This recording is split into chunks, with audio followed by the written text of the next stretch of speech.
समन्ता चक्रवालेषु अत्रा गच्छन्तु देवता सद्धम्मं मुनिराजस् सुनन्तु सग्गमुक्कदं धम्मश्रवण कालो अयं भदन्ता धम्मश्रवण कालो अयं भदन्ता धम्मश्रवण कालो अयं भदन्ता नमो तस् भगवतो अरहतो सम्मा सम्बुද්දස්ස नमो तस् भगवतो अरहतो सम्मा सम्बुද්දස්ස नमो तस् भगवतो अरहतो सम्मा सम्बुද්දස්ස किन्नुको भोगोतम सयं कतं दुःखन्ति माहेवं कस्सपाति भगवा अवोच किंपन भोगोतम परं कतं दुःखन्ति माहेवं कस्सपाति भगवा अवोच किन्नुको भोगोतम सयं कतं च परं कतं च दुःखन्ति माहेवं कस्सपाति भगवा अवोच किंपन भोगोतम असयंकारं अपरंकारं अदिच्च समुपन्नं दुःखन्ति माहेवं कस्सपाति भगवा वोच किन्नुको भोगोतम नत्ति दुःखन्ति नको कस्सप नत्ति दुःखं अत्तिको कस्सप दुःखन्ति तेन हि भवं गोतमो दुःखं न जानाति न पश्यतीति न क्वाहं कस्सप दुःखं न जानामि न पश्यामि जानामि क्वाहं कस्सप दुःखं पश्यामि क्वाहं कस्सप दुःखन्ति श्रद्धावंत पिंगतुनि तुम लोकाग्र वो भाग्यवत अरिहत सम्मा संबुद्ध दस भलधारी सर्वज्ञ राजोत्तमයන්න් වහන්සේගේ ධර්මයේ ඊටාම සුවිශේෂී දේශනා පරයයක් කුළු ගැන්වෙන සූත්‍ර පාඨයක් තමයි මම මාතෘකා වශයෙන් තැබුවේ. මේ සූත්‍රය අතිශයින් ප්‍රසිද්ධ බෞද්ධයන් අතර ජනප්‍රිය ඒ වගේම තථාගතයන් වහන්සේගේ ධර්මයේහි සුවිශේෂත්වය පෙන්눔 කරන එක්තරා සූත්‍රයක්. ඒකේ නම තමයි අචේල කස්සප සූත්‍රය. මේක තියෙන්නේ සංයුත්ත නිකායෙහි නිදාන වර්ගයෙහි එන සූත්‍රයක් අචේල කස්සප. ඉතින් අද දවසේදී මේ සූත්‍රය අනුසාරයෙන් ධර්ම දේශනාවක් කිරීමට බලාපොරොත්තු වන්නේ රුවන්ති කරුණාතිලක මැතිණියගේ ආරාධනාවෙන් 2019 ජූලි මාස 16 වෙනි දින මිය පරලෝ යන්නට යෙදුණු තම සොහොයුරු වෛද්‍ය තුසිත කරුණාතිලක මහතාට අවුරුදු 43ක් ආයු වළඳා මිය පරලොව ගිය එතුමාට පින් අනුමෝදන් කිරීමටත් සසර වසනාතුරාවට මෙවන් අකල් මරණයකට ගොදුරු නොවේවා මේ බියකරු සසරෙන් එතර වන්නට මේ කුසලයට උපනිශ්‍රය උපකාර වේවා කියන සත් අදහසෙනුත් 2022 ඔක්තෝබර් මාස මිය පරලෝ යන්නට යෙදුණු තම පියතුමා වන කළුතන්ත්‍රිගේ අභයවංශ මහතාට පින් අනුමෝදන් කිරීමටත් සුජීවත්ව වෙසෙන මෑණියන්ට සෙත් ශාන්තිය ප්‍රාර්ථනා කිරීමටත් බලාපොරොත්තුෙන් තමයි මේ ධර්ම දේශනාව සිදු කරවන්නේ. ඒ වගේම මහා සංඝ රත්නයට ආශිර්වාද කිරීමටත් බලාපොරොත්තු වෙනවා. ඉතින් මේ සියලු අභිමතාර්ථයන් හිතේ දරාගෙන මිය පරලොව යන්නට යෙදුණු තුසිත කරුණාතිලක මහත්මයාටත් ඒ වගේම කළුතන්ත්‍රිගේ අභයවංශ මහත්මයාටත් මේ පින අනුමෝදන් වෙත්වා. ඔවුන්ගේ සසර ගමන සැපවත් වේවා කිසිවිටකත් අකල් මරණයකට භාජනය නොවේවා නිවනින්ම සැනසීම ලබත්වා කියන හිතත් ඇති කරගෙන සුජීවත්ව වෙසෙන මෑණියන්ටත් ආරාධනාව කර රුවන්ති කරුණාතිලක මැතිණියටත් පවුලේ හැමදෙනාටමත් සෙතක් ශාන්තියක් යහපතක් වේවා ධර්ම ශ්‍රවණය කරන හැමදෙනාටම නිර්වාණ ගාමිනී කුසලයක් වේවා කියන හිතත් ඇති කරගෙන අපි ධර්ම ශ්‍රවණයට සූදානම් වෙමු. පින්වතුනි, මම මාතෘකා වශයෙන් තබූ සූත්‍ර පාඨය අචේල කස්සප සූත්‍රය. මේ සූත්‍රයේදී බුදුරජාණන් වහන්සේ දුක්ඛය පිළිබඳව ඉතා පැහැදිලි විග්‍රහයක් සිද්ධ කරනවා. ඒ සූත්‍රය ආරම්භ වන්නේ එක් කලකදී තථාගතයන් වහන්සේ රජගහ නුවර වේළුවනාරාමේහි කලන්දක නිවාප නම් වූ ආරාමෙහි වැඩ වාසය කරනවා.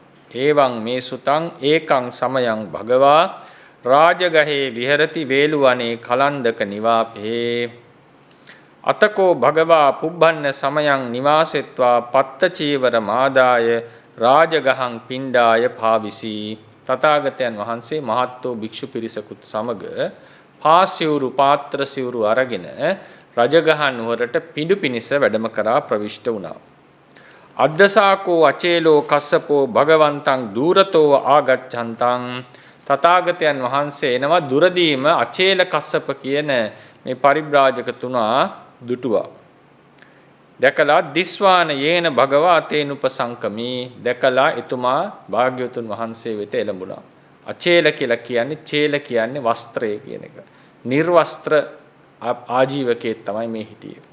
එතුමා තථාගතයන් වහන්සේ වෙත එළඹුණා. එළඹිලා උපසංකමිත්වා භගවතා සද්දින් සම්මෝධි සම්මෝධනීයං කතං සාරාණීයං වීතිසාරිත්වා ඒකමන්තං අට්ඨාසී.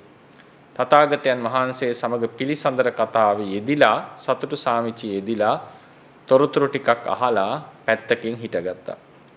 තථාගතයන් වහන්සේ පිණ්ඩපාත වඩින වෙලාවේ තමයි මේ සිදුවීම සිද්ධ වුණේ. ඒකමන්තං තිතෝකෝ අචේලෝ කස්සපෝ භගවන්තං ඒතද වෝච. තථාගතයන් ඒ පැත්තකින් හිටපු අචේල කස්සප පිරිවැජිතුමා ආජීවකතුමා තථාගතයන් වහන්සේගෙන් ප්‍රශ්නයක් අහලා හිටියා. පුච්චයාම මයම් භවන්තං ගෝතමං කංචි දේව දේසං සචේනෝ භවං ගෝතමෝ ඕකාසං කරෝති පඤ්ඤස්ස වෙය්‍යා කරණායාති. ස්වාමීනි භාග්‍යවතුන් වහන්සේ නැත්නම් ශ්‍රමණ බවත් ගෞතමීනි, මට කරුණක් දැනගන්නට ඕනේ, ප්‍රශ්නයක් අහන්නට ඕනේ. ඒක අහන්නට මට අවසර දෙනවා නම්, අවස්ථාව ලබා දෙනවා නම් මම කැමතියි මේ ප්‍රශ්නේ අහන්නට කියලා ප්‍රකාශ කර සිටියා. ඒ වෙලාවේ තථාගතයන් වහන්සේ සූත්‍රයේ දැක්වෙනවා පින්වතුනි, අවකාශ ලබා දුන්නේ නැහැ. අකාලෝකෝ තහව කස්සප පඤ්ඤස්ස අන්තර ගරම් පවිට්ටම් හාති. අපි ඇතුළු නුවරට නැත්තම් ගමතුරට ප්‍රවේශ වෙලා තියෙනවා දැන් පිඬු පිනිස වඩින්නට.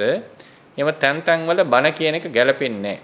බණ කියනවා නම් සුදුසු තැනක ඉඳගෙන, ආසනයක ඉඳගෙන, ගහක් මුල ඉඳගෙන එහෙම තමයි බණ කියන්නට ඕනේ. නමුත් මේ පිණ්ඩපාති වඩින වෙලාවේ එකපාරට පාරයින ඉඳලා ප්‍රශ්නයක් අහලා ධර්මයේ දේශනා කිරීම සුදුසු නැහැ. ඒ නිසා මේක අකාලයේ ලෙස ප්‍රකාශ කර සිටියා. ඒ වෙලාවේදී බුදුරජාණන් ඒ අචේල කස්සපතුමා තවත් වතාවක් අසා සිටියා, ස්වාමීනි අවසරයක් දෙන්න ශ්‍රමණ බවත් ගෞතමීනි, මට මේ ප්‍රශ්නයක් විමසන්නට. ඒ වෙලාවෙත් බුදුරජාණන් වහන්සේ අවකාශ ලබා දුන්නේ. තුන්වෙනි වතාවෙත් ප්‍රකාශ කර සිටියා, මට අවකාශ දෙනවා නම් මේක ප්‍රශ්නයක් අහන්නට පුළුවන්. එතකොට ඒ වගේ ඒ වෙලාවේදී කියනවා බුදුරජාණන් වහන්සේ අකාලෝකෝ තාව කස්සප පඤ්ඤස්ස අන්තරගරම් පවිට්ටම් හා. ඒ වෙලාවෙත් බුදුරජාණන් වහන්සේ තුන්වෙනි වතාවෙත් මේ වෙලාවේදී ප්‍රතික්ෂේප කරනවා. ඒ වෙලාවේදී අචේල කස්සපතුමා පහෙන් ප්‍රශ්නයක් අහනවා. එවං උත්තේ අචේල කස්සපෝ භගවන්තං ඒතද වෝච නකෝපනමයං භවන්තං ගෝතමං බහුදේව පුච්චිතු කාමාති. මම ගොඩාක් ප්‍රශ්න අහන්නේ, පොඩි දෙයක් අහන්නේ. පොඩි කරුණක් තමයි මට දැනගන්නට ඕනේ. ඒ නිසා වැඩිපුර මම ප්‍රශ්න අහන්න යන්නේ නැහැ කියලා තමයි හිටියේ. ඒ වෙලාවේ පුච්ච කස්සප යදා කංකසීති. ඔබට කැමති ප්‍රශ්නයක් අහන්න. යමක් ඔබ සැක කරයි නම්, දැනගත යුතු නම්, දැනගන්නට කැමති නම්, යමක් කැමති වෙයි නම්, යමක් පිළිබඳ නොදන්න බවක් තිබේ නම්, සැකයක් තිබේ නම්, දැනගත යුතු බවක් තිබේ නම්, විමසිය යුතු බවක් තිබේ නම් ඒක විමසන්නට කියලා ප්‍රකාශ කර සිටිනවා. මේක තමයි සබ්බඤ්ඤු පවාරණය කියලා කියන්නේ. සර්වඥතා ඥානය සකල විද ඤෙය්‍ය පතයිහි සම්මෝහයේ දුරු කර ඇති බුදුරජාණන් වහන්සේ ප්‍රකාශ අහනවා, ඕනනම් කියන කැමැති ප්‍රශ්නයක් අහන්න, මට උත්තර දෙන්නට පුළුවන් කියන එක.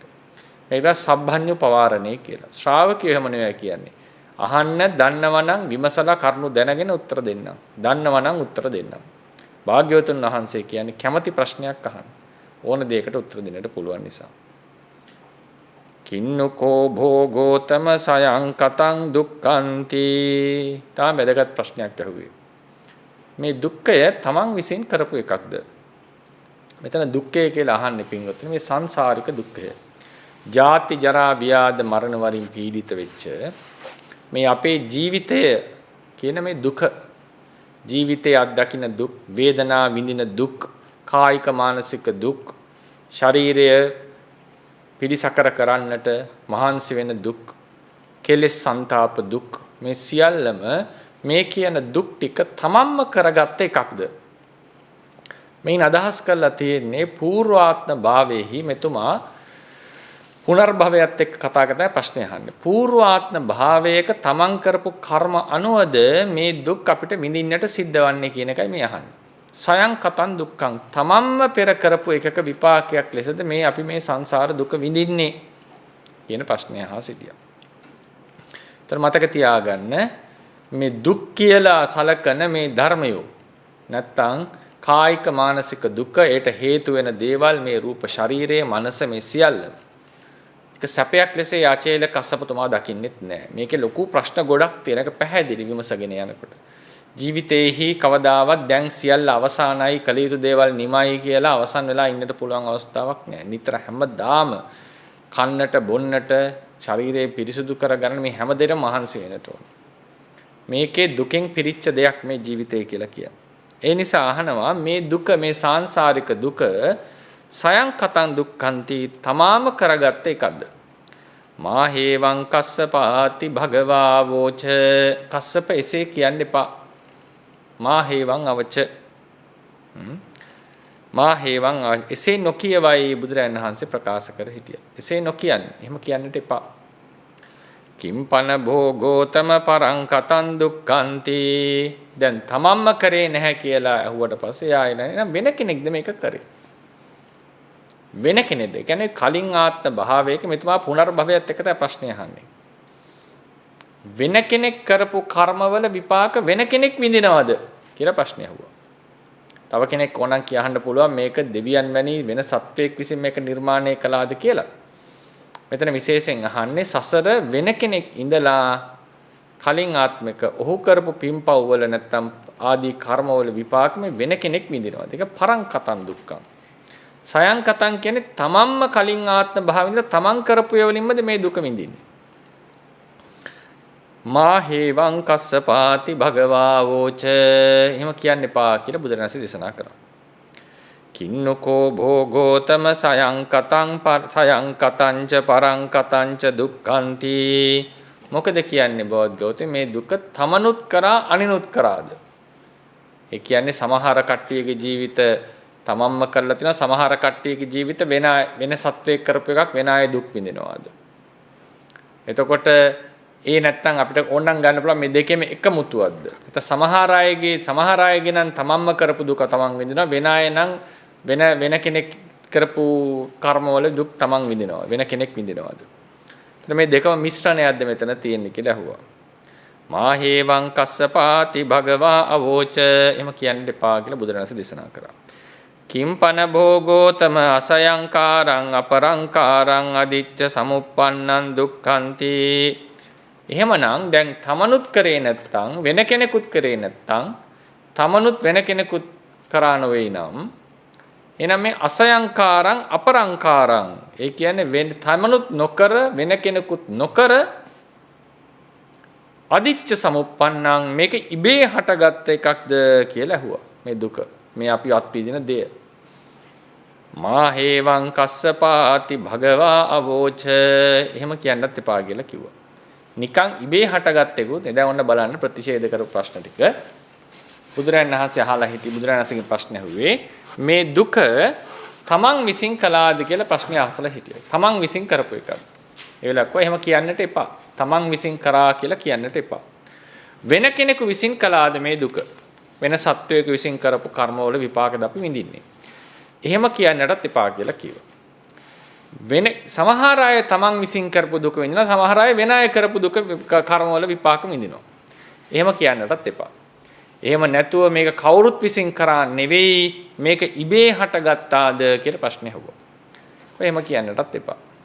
එතකොට දැන් අචේලකස්සපතුමාට තමන් දන්න පරාසෙන් ප්‍රශ්න අහුවා. එක්කෝ මේක තමන්ම ගියාත්මේ ඉඳලා මේක කරගත්ත පව් නිසා, පින් පව් නිසා මේක අත්විඳිනවා. එහෙම නැත්නම් වෙන කෙනෙක් ගියාත්මේ ඉඳලා ඒ කර්ම කරලා ඒ නිසා අලුතෙන් කෙනෙක් ඉපදිලා එයා මේ ආත්මේ පින් පව් කරනවා. දැන් සමහරුන්ගේ නම් තමන්මයි, සමහරුන්ගේ නම් වෙන කෙනෙක්.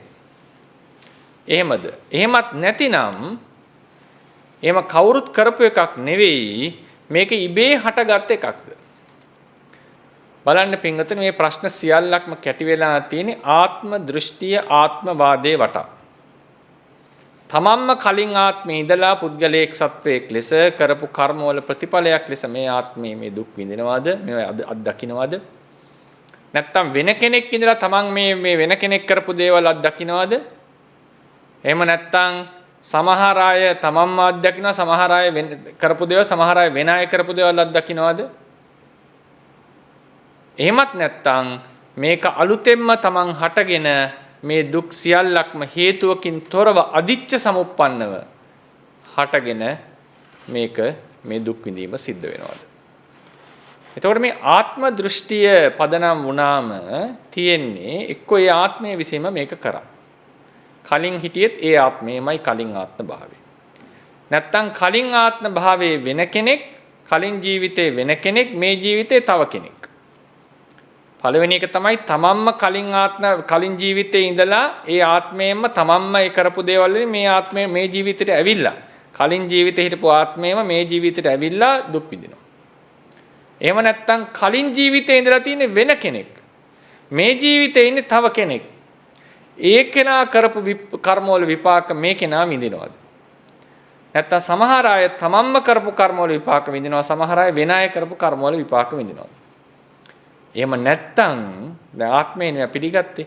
ආත්මයක්කින් තමන් කරපු කර්ම නිසා නෙවෙයි, මේ ආත්මය අලුතෙන්ම හටගෙන අදිච්ච සමුප්පන්නව තමන් දැන් පැමිණිලා විද්‍යමානත්වයට පැමිණිලා අහේතුකව අප්‍රත්‍ය වෙවිලා තමන් මේ දුක විඳිනවා. මේ ආත්මය පදනම් කරගත්ත පරාසයේ තියෙන ප්‍රශ්න ටික ඇහුවා. හතරම ඇහුවා. ඒ වෙලාව කිව්වා මා හේවං කස්සපාති භගවා වෝච. එහෙම කියන්නත් එපා කියලා කිව්වා. ඒ වෙලාවේදී බුදුරජාණන් වහන්සේගෙන් ප්‍රශ්නයක් ඇහුවා. දැන් තමන් දන්න පරාසයෙන් ප්‍රශ්න ඇහුවා. හැම එකටම එහෙම කියන්නට එපා කියලා. කින්නුකෝ භෝගෝතම නත්ති දුක්ඛන්ති. ඒතර දුකක් නැද්ද? අයි මේ තියෙන දුකක් තියෙනවා. මේ තියෙන දුක වෙන කෙනෙක් කරත් නෙවෙයි කියලා කිව්වත් ඔබතුමා වහන්සේ කෙනා එහෙම කියන්න එපා කියලා. තමන් කරා කිව්වත් කියන්න එපා, වෙන කෙනෙක් කරා කියලා කියන්නත් එපා. තමනුයි වෙන කෙනෙකුයි කරා කියලා කියන්නත් එපා, ඉබේ හටගත්තා කියලා කියන්නත් එපා. එහෙමනම් දුකක් නැද්ද? දුකක් නැද්ද කියලා අහුවා. ඒ වෙලාවේ ප්‍රකාශ කරනවා නකෝ කස්සප නත්ති දුක්ඛං අත්ථිකෝ කස්සප දුක්ඛන්ති. කස්සප දුකක් නැහැ නෙවෙයි, දුකක් ඇත. දැන් එයාගේ ප්‍රශ්නේ උනේ කලින් ආත්මේ හිටපු, කලින් ජීවිතේ හිටපු මමම, කලින් ජීවිතේ හිටපු කෙනාම කරපු කර්ම නිසා මේ ජීවිතෙත් ඒ පුද්ගලයාම දුක් විඳිනවා. කලින් ජීවිතේ හිටපු වෙන කෙනෙක් කරපු කර්ම නිසා මේ ජීවිතේ කෙනෙක් දුක් විඳිනවා. දැන් සමහර අය නම් කලින් ජීවිතේ තමන්ම කරපු කර්ම නිසා මේ ජීවිතේ දුක් විඳිනවා. සමහර අය වෙන කෙනෙක් කරපු කර්ම නිසා මේ ජීවිතේ දුක් විඳිනවා. එහෙම නැත්නම් තමන් මේ ජීවිතේ අලුතෙන්ම හටගෙන අහේතුකව අප්‍රත්‍යව හටගෙන තමන් මේ දුක විඳිනවා. ඒතර බුදුරජාණන් වහන්සේ මේ හතරව ප්‍රතික්ෂේප කරනකොට මේක තියෙන ආත්මය හා බැඳිලා. මේ දුක ආත්මය තමන්ම කරා මේ දුක, තමන්ගේම ප්‍රයෝගයෙන් ඇති කරගත් එකක් මේ දුක. තමන් තමයි මේ දුක විඳින්නේ. නැත්තම් වෙන කෙනෙකුගේ ප්‍රයෝගයෙන් නැති වෙලා තමන් දුක් විඳිනවද? නැත්තම් මේ තමන් අලුතෙන්ම හටගෙන මේ දුක විඳිනවද? එතකොට මෙතන ආත්මවාදයයි දුකයි මිශ්‍ර වෙලා තියෙනවා. හොඳට තේරුම් ගන්න. ඒතර ආත්මයත් එක්ක දුක බැඳිලා. දුකක් තියෙනවා නම් එතන ආත්මයක් තිබිය යුතුයි. ඒ නිසා මේ ප්‍රශ්න ටික අහලා තියෙනවා. ආත්මයට සම්බන්ධ කරලා මේ ප්‍රශ්න අහන්නේ. දුකක් තියෙන බව අචේල කස්සපට පැහැදිලි. ඒ දුක දැන් තමන් විඳින බවත් පැහැදිලි. තමන් මේ දුක අත්විඳිනවා. ඒතර මම මේ දුක අත්විඳින්නේ මම්ම කරපු පින්පව් නිසාද කලින් ජීවිතයක. නැත්තම් වෙන කෙනෙක් කරපු පින්පව් නිසාද කලින් ජීවිතයක. නැත්නම් සමහර අය තමන්ම කරපු පින්පව් නිසා දුක් විඳිනවා. සමහර අය වෙන අය කරපු පින්කව් නිසා විඳිනවාද. එහෙම නැත්තම් මේ තමන් අලුතෙන්ම හටගෙන මේ දුක විඳිනවද? මේ දුක විඳිනවද? තුන්වෙනි පදේ ඕනනම් ගන්න පුළුවන් තමනුයි අනුනුයි දෙගොල්ලන්ම කරපු එකෙන් දුක් විඳිනවද කියලා. සාමාන්‍යයෙන් ඒකච්ච සස්සතවාදයේදී ගන්නේ සමහර අය නිට්ටයයි සමහර අය නිට්ටය නෑ. ඒ වගේ මේකෙත් ගන්නට සුදුසු. සමහර අය තමන් කරපු කර්ම නිසාම මේ ජීවිතේ දුක් විඳිනවා. සමහර අය වෙන අය කරපු කර්ම නිසා මේ ජීවිතේ දුක්. ඒ කියන්නේ ආත්ම දෙක වෙන අය කරනවා කියලා කියන්නේ කලින් ආත්මෙ හිටපු කෙනා නෙවෙයි මේ ආත්මෙ ඉන්නේ වෙනම කෙනෙක්. වෙනම පුද්ගලයෙක්. කලින් ඉඳලා තියෙන වෙන පුද්ගලයෙක්. එහෙම නැත්නම් කලින් හිටපු කෙනාමයි මෙතන ඉන්නේ. ඒතර බලන්න මේ ආත්මය පුද්ගලයා සත්වයා කේන්ද්‍ර කරගෙනයි දුක ගැන ප්‍රශ්න කරලා තියෙන්නේ. ඒතර බුදුරජාණන් වහන්සේ ඒ සත්පුද්ගල කේන්ද්‍රයෙන් එයා ප්‍රශ්නේ අහනකොට විස්තර කරන්න ගියේ නෑ. එහෙම කියන්න එපා කියලා විතරයි කිව්වේ. ප්‍රශ්නේ වැරදි කිව්වේ නෑ. ප්‍රශ්නේ හරි ගස්සන්න ගියේ නෑ. ප්‍රශ්නේ එහෙම කියන්න එපා කියලා කිව්වා. ඒතර මෙයාට දැන් හිතා ගන්න බැරි වුණා. එහෙමනම් ඒ කියන්නේ ආත්මයකින් තොරව දුකක් තියෙන්න පුළුවන් කියලා එයාට පිළිගැනීමක් නෑ. ආත්මය පදනම් කරගෙන දුක අරමුණු දුකයි ආත්මයයි මිශ්‍ර කළ ප්‍රශ්නේ අහනකොට බුදුරජාණන් වහන්සේ ප්‍රශ්න ටික ඒ කියන්නේ ප්‍රකාශන ටික නිෂේධ කරා. එහෙම කියන්න එපා කියලා. කියන්නේ මම එහෙම කියන්නේ නැහැ. ඔබ එහෙම කියන්නට එපා. එතකොට ආත්මය හා සම්බන්ධ ප්‍රශ්න ටික නිෂේධ වෙනකොට එතුමා ආත්මයක් නැහැ දුකක් තියනවා කියලා අහන්න නැතුව එතුමාට එහෙම තේරුමක් නැහැ. ඒතර එතුමා හිතුවේ එහෙනම් මේ දුකක් නැහැ කියලා කියන්නේ. නැවයි දුකක් නැද්ද එතකොට? දුකක් නැද්ද? බුදුරජාණන් වහන්සේට තියෙන වෙන අදහසක්. උන්වහන්සේගේ දේශනාව ආත්මයක් නැත දුකක් ඇත. කම්මස්ස කාරකෝ නත්ති විපාකස්සච වේදකෝ සුද්ධ ධම්මා පවත්තන්ති ඒ වේතං සම්මදස්සනං. කර්ම කරන කෙනෙකුත් නැහැ විපාක විඳින කෙනෙකුත් නැහැ. හැබැයි දුකක් තියෙනවා. එයාගේ අචේල කස්සපේ ප්‍රශ්නේ එන්නේ ආත්මයකට සම්බන්ධයි දුක. ඒ නිසා තමයි යහුවේ තමන් කලින් ජීවිතේ කරපු කර්ම වලටමද තමන් මේ ජීවිතෙත් ඉපදිලා දුක් විඳින්නේ. නැත්තම් මේ ජීවිතේ අවිල දුක් විඳින්නේ. නැත්තම් වෙන ආත්ම භාවයක් නැත්තම් වෙන සත්වයක් කලින් ජීවිතේදී වෙන ආත්මයක් වෙන සත්වයක් කලින් ජීවිතේදී කරපු කර්මයක් නිසා මම දැන් ඉපදිලා මම මේ දුක් විඳිනවද? එහෙම නැත්තම් මේ සියල්ල මම අලුතෙන්ම හටගෙන මේ දුක් විඳිනවද? පූර්ව භවයක් එක්ක සම්බන්ධයක් නැතුව. ඕක තමයි එතුමාගේ තර්ක ටික. ඒතර බුදුරජාණන් වහන්සේ ඊට පස්සේ අහුවා ඒතර දුකක් නැද්ද එහෙනම් ඔබ වහන්සේ කියන විදියට. ඒක එහෙම කියන්නට එපා. නකෝ කස්සප නත්ති දුක්ඛං අත්ති කෝ කස්සප දුක්ඛන්ති. දුකක් නැහැ නෙවෙයි කාශ්‍යප දුකක් ඇත කියලා කිව්වා. ඒ වෙලාවේදී කාශ්‍යප දැන් පහතාව ප්‍රශ්නයක් අහනවා. තේ නැහි බවං ගෝතමෝ දුක්ඛං න ජානාති න පස්සති තී. එහෙමනම් ශ්‍රමණ බවත් ගෞතමයෝ දුක දන්නේ නැති වෙන්නට ඕනේ. දුකක් තියෙනවා කියලා කියනවා. හැබැයි දුක ගැන හරියට දැකලා නැහැ. දුක අවබෝධ කරගෙන නැහැ. නැත්තම් කියන්න පුළුවන් වෙන්න එපේ.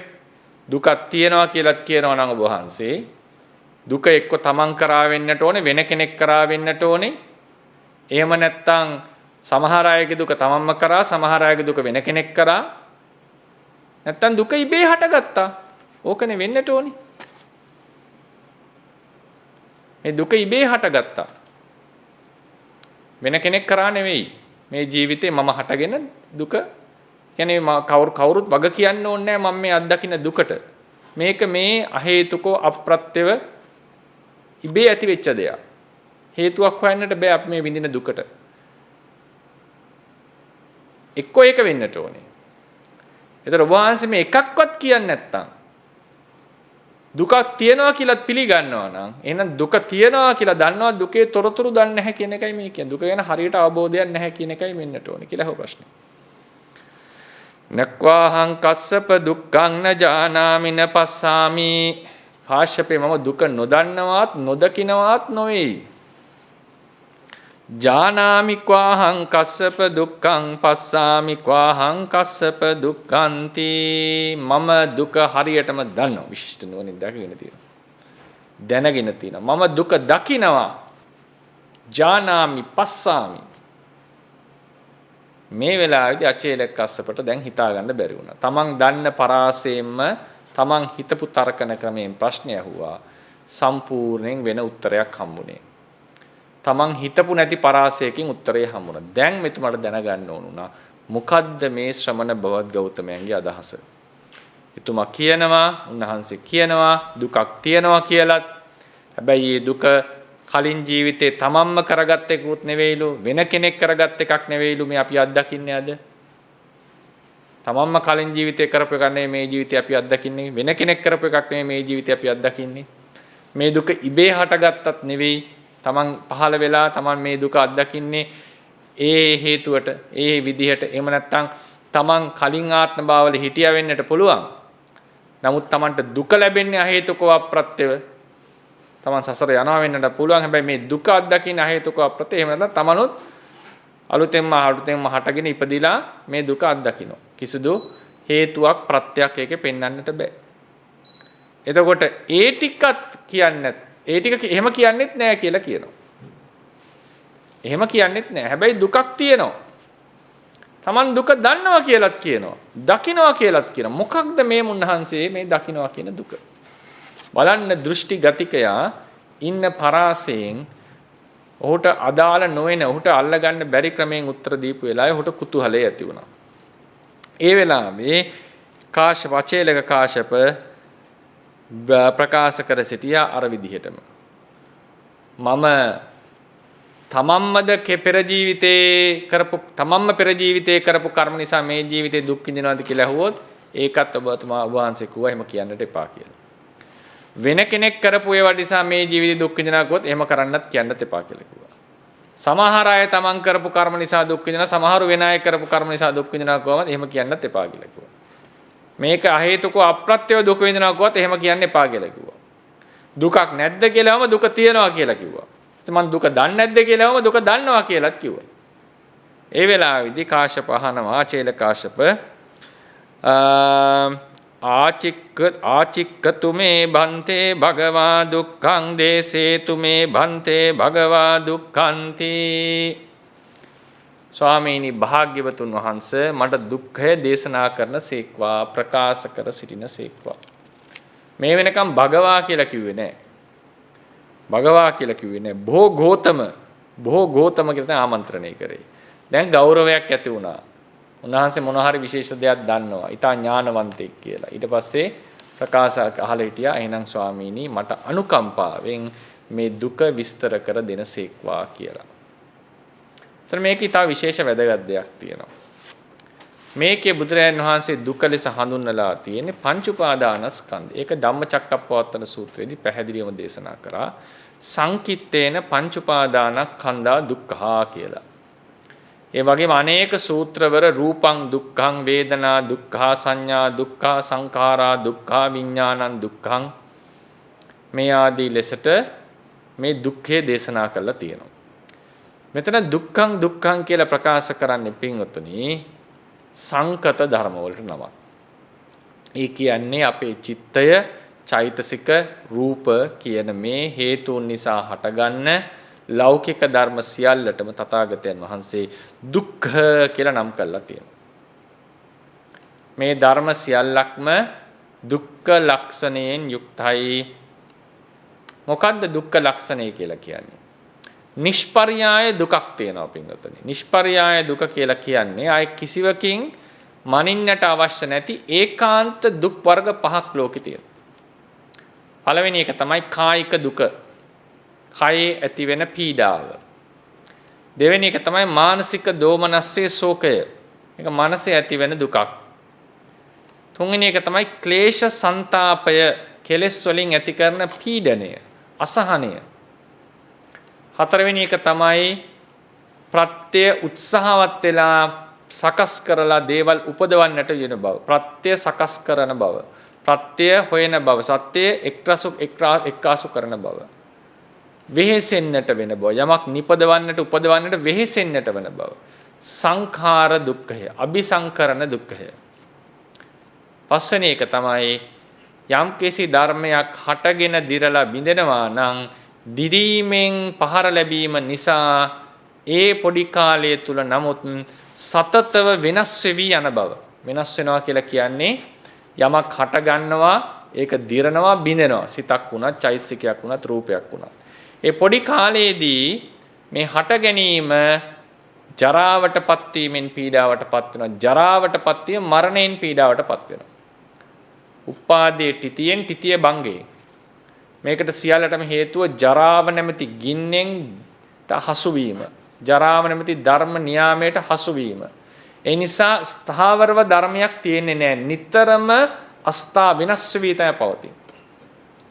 මේක දුක්ඛ ලක්ෂණයක්. ඒ බඳු දෙයක් සැපයයි කියන්නට සුදුසු නැහැ. හැමතිස්සෙම බිඳීමට බර වෙලා තමයි තියෙන්නේ. මෙන්න මේ කියන දුක්ඛ ලක්ෂණ පහ නිෂ්පර්යාය දුක් පහක්.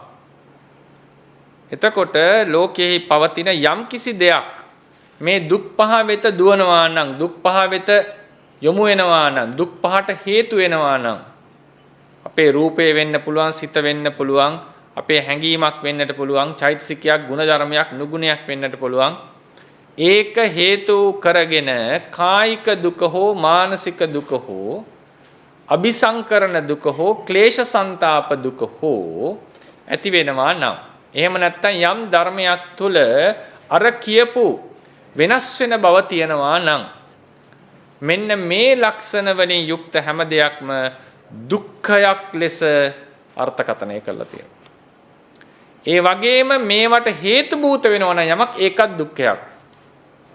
දැන් උදාහරණයකට හිතන්න සෝමනස්ස සහගත ඥාන සංප්‍රයුක්ත කුසලසිත. ඒ සිතේ කායික දුකක් නැහැ මානසික දුකක් නැහැ සංප්‍රයුක්තව කෙලෙස් හටගෙන නැහැ. නමුත් එහි තිබෙනවා නිතරම වෙනස් වෙන බවක්. ඒ සිත හටගෙන නිරුද්ධ දිරලා බිඳෙනවා. ඒ සිත ඇසුරු කර ඒ සිත අරමුණු කරගෙන කෙලෙස් හට ගන්නට පුළුවන්. ඒ සිත උපදවන්නට මහන්සි වෙන්නට ඕනේ. ඒ මිපදෙවට ඒක දිරනවා මොහොතකින් නැවත වෙහෙසෙන්නට ඕනේ. ඒතර මෙහෙම බැලුවම අபிසංකරණ දුක, ක්ලේශ සන්තාප දුක මොහොතක් පාසා වෙනස් වෙන සතතව වෙනස් වෙන දුක්ඛ ලක්ෂණය මේ සියල්ලෙන්ම මේ කුසලසිත යුක්තයි. රහතන් වහන්සේගේ ක්‍රියාසිත.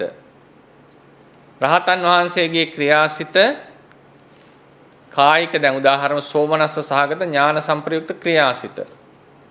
එහෙම නැත්නම් රහතන් වහන්සේගේ ඵලසිත බලන්න. මෙහි නෑ කායික දුකක් මානසික දුකක්. ක්ලේශ සන්තාප දුක අහලකවත් නෑ. කුසලසිත නම් අප්‍රහීන ක්ලේශයේ බලපෑමට ලක් වෙලා තියෙනවා. ක්‍රියාහිත එහෙමත් නෑ රහතන් වහන්සේගේ. ඒතරේ ක්ලේශ සන්තාප දුකත් නෑ. හැබැයි එහි තියෙනවා සතතව මොහොතින් මොහොත වෙනස් වෙන බව. හටගෙන නිරුද්ධ වෙන එක ධර්මයක පවා මේ මොහොතේ පවා වෙනස් වෙන බවක් තියෙනවා. මේ પરම්පරාවක් ගැන කවර කතාවද? ඒ වගේම ඒ ධර්මයේ උපදවන්නට රහතන් වහන්සේ පවා වෙහෙසෙන්නට ඕනේ. ආවර්ජනා කරන්නට ඕනේ. මානසිකාරයක යෙදෙන්නට ඕනේ. ප්‍රත්‍ය එකතු වෙන්නට ඕනේ. එක සංකත බවක් එතන තියෙනවා. ඵලසිත නිකන් උපදින්න එකට වෙහෙසෙන්නට ඕනේ. හේතුන් නිසා සකස් කළ යුතු බව අபிසංකරණ දුක් හේතන තියෙනවා. මොහොතක් පාසා වෙනස් වෙන බව එතන තියෙනවා. ඒ අபிසංකරණ දුක්ඛය තුලින් සමහර ලාවට උන්වහන්සේට පවා එක ඉරියව්ව ඉඳගෙන බොහෝ වෙහෙසෙන්නට සිද්ධ වෙනවා. දැන් බුදුරජාණන් වහන්සේ දේශනා කරනවා සමහර වෙලාවට ප්‍රශ්න නිතර ඇහුවට පස්සේ උත්තර දෙන්නට පුළුවන් උන්වහන්සේ. නමුත් ඒක කයට වෙහෙසක් ගෙන දෙනවා. කායික වෙහෙස ලැබෙනවා උන්වහන්සේට. ඒ විදිහට යම් කිසි ධර්මයක් නිසා ඔය කියපු කායික දුක්, මානසික දුක්, අபிසංකරණ දුක්, ක්ලේශ සන්තාප දුක් ඇති වෙන්නට පුළුවන් නම් යම් ධර්මයක ඔය කියපු සතතව වෙනස් වෙන ලක්ෂණේ තියෙනවා නම් ඒ ධර්මයේ දුකක්. ඒක දුක්ඛයක්. ඒ දුක්ඛයන්ට හේතු වෙන දෙයත් ඒ දුක් සහිත දෙයත් දුක්ඛයක්. මේ තමයි පංච උපාදානස්කන්ධය පින්වතුනි. පංච උපාදානස්කන්ධය. ලෝකෝත්තර ස්කන්ධත් වලත් මේ දුක්ඛ ලක්ෂණේ තියෙනවා. නමුත් අපි ධර්මයේදී ඒක පොඩ්ඩක් පැත්තකින් තියෙනවා. නමුත් පොදුවේ ගත්තම සියලු සංකතයන් තුළ මේ කියපු දුක්ඛ ලක්ෂණ තියෙනවා. එතකොට ප්‍රශ්නේ තියෙන්නේ බුදුරජාණන් වහන්සේ ගන්න එහෙම දුකක් තියනවාද? ඔය කියපු පංචවිධ මූලික දුක්ඛ ලක්ෂණ, දුක්ඛ ලක්ෂණ වලින් යුක්ත ධර්ම, ඒ දුක්ඛ ලක්ෂණ වලට හේතු වෙන ධර්ම තියනවාද? අත්තිකෝ කස්සප දුක්ඛං. ඇත කස්සප දුකක්. මොකද්ද මේ දුක? පංච උපාදානස්කන්ධය. රූපය, වේදනාව, සංඥාව, සංස්කාරය, විඥාන මේ සියල්ල ඇත. ඒ සියල්ල ඇත. ඒතර කෙනෙක් කියන්න පුළුවන් කච්චානගොත්ත සූත්‍රයේ හැටියට මේක ඇතත් නෙවෙයි නැතත් නෙවෙයි කියලා.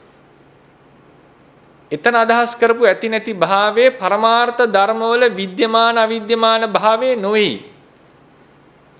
එතන අදහස් කරලා තියෙන්නේ මරණින් මතු ආත්මයක් වේද නොවේද කියන බව.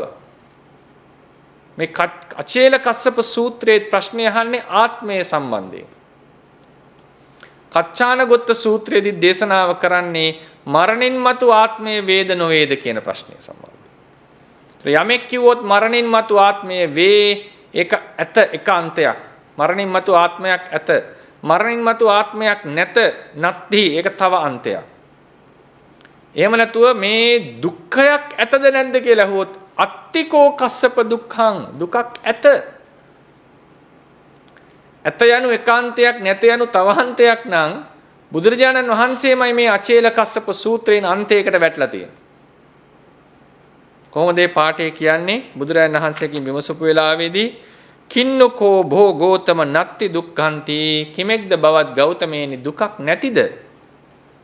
ඇත එක ඒකාන්තයක් නැත ඒකාන්තයක් කියන අන්ත දෙකක් කියලා අරගෙන මේක පරමාර්ථ ධර්ම වලට ආදේශ කරොත් ඔන්න බලන්න බුදුරජාණන් වහන්සේ අන්තයකට වැටෙන හැටි. නකෝ කස්සප නත්ති දුක්ඛං අත්තිකෝ කස්සප දුක්ඛන්ති. කාශ්‍යපේ දුකක් නැහැ නෙවෙයි. දුකක් ඇත.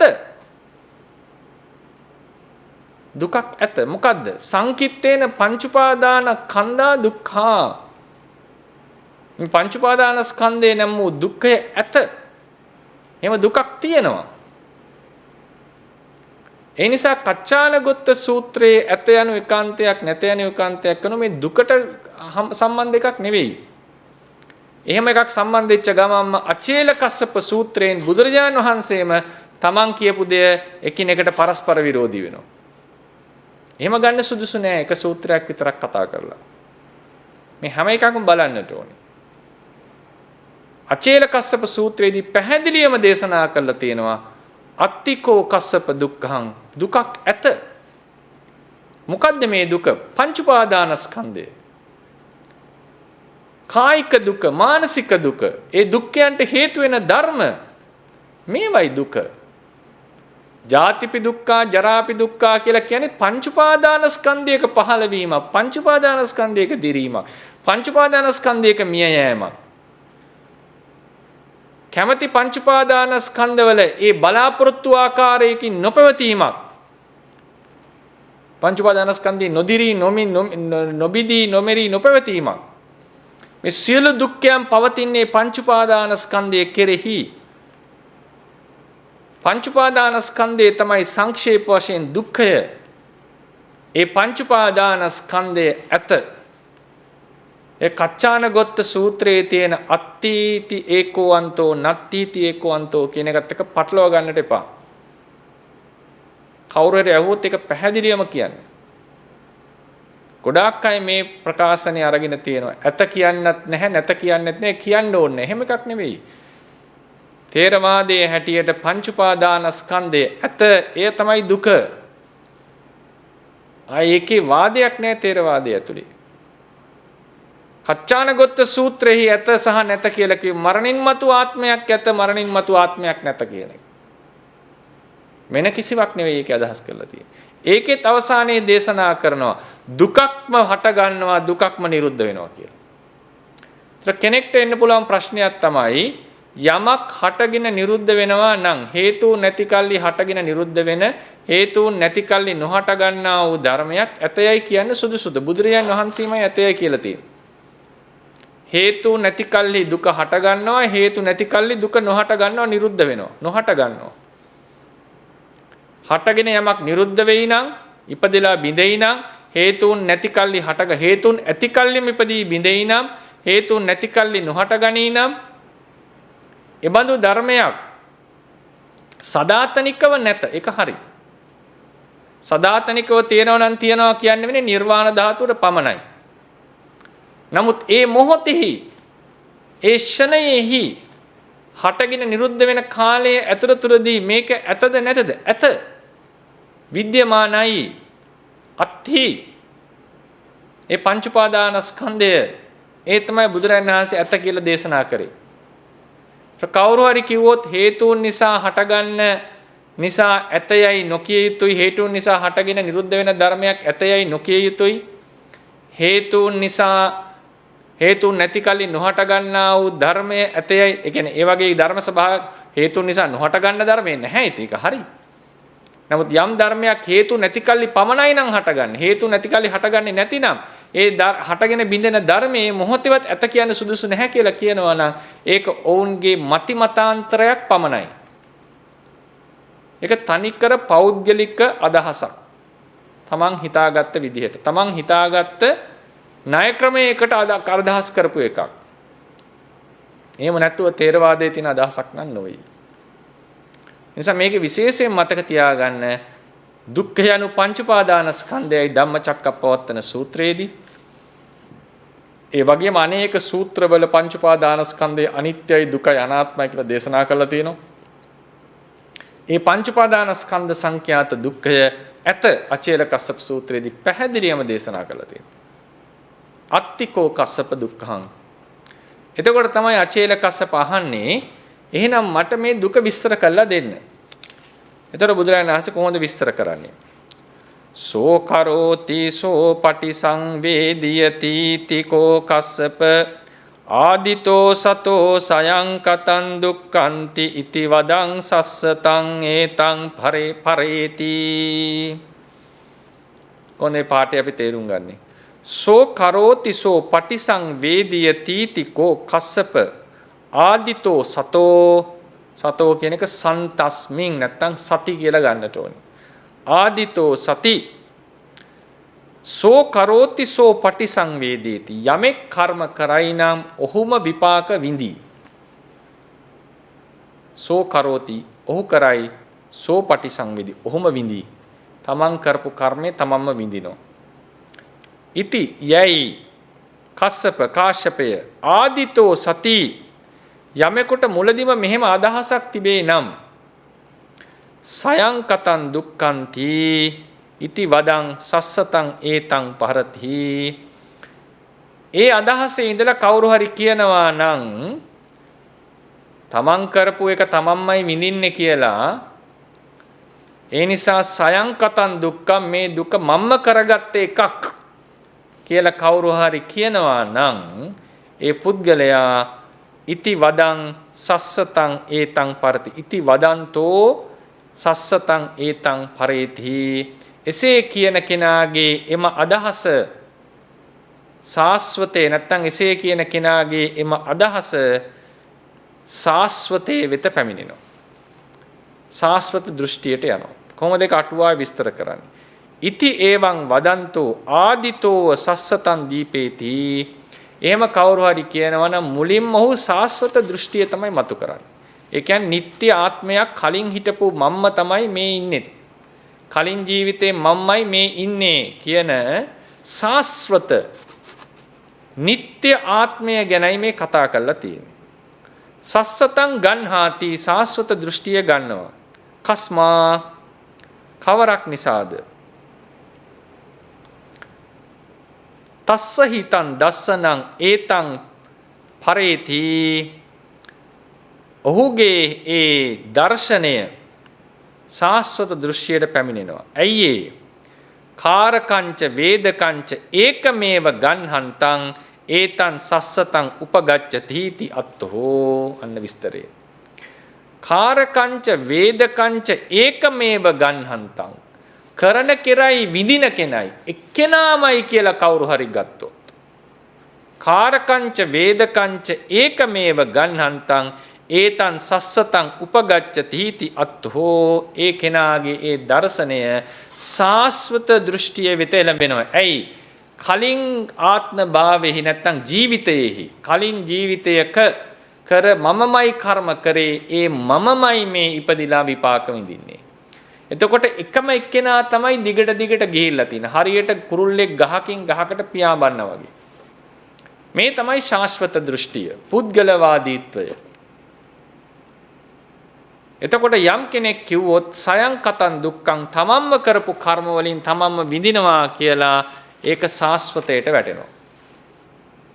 ඒ නිසා බුදුරජාණන් වහන්සේ ශාස්වත දෘෂ්ටිය ප්‍රතික්ෂේප කරපු ශාස්ත්‍රවරයෙක් වශයෙන් අචේල කස්සපට කියා සිටිය එක කියද්දී සයන් කතං දුක්ඛං දෙක තමන්ම කරපු එකක්ද මේ දුක කියලා එහෙම කියන්න එපා කියලා දේශනා කරා. එතකොට දුකක් ඇත, පංච උපාදානස්කන්ධයේ ඇත.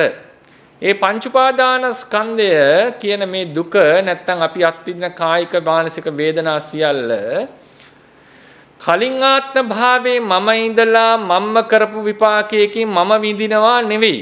එහෙම වුණොත් එහෙම දුකට අමතරව ඔබ ආත්මයක් පිළි අරන් තියෙනවා. දුක විඳින කෙනෙක් පිළි අරන් තියෙනවා. ඒකනේ කිව්වේ සෝ කරෝති සෝ පටිසංවේදී. යමෙක් කරයිද ඔහුම විඳී.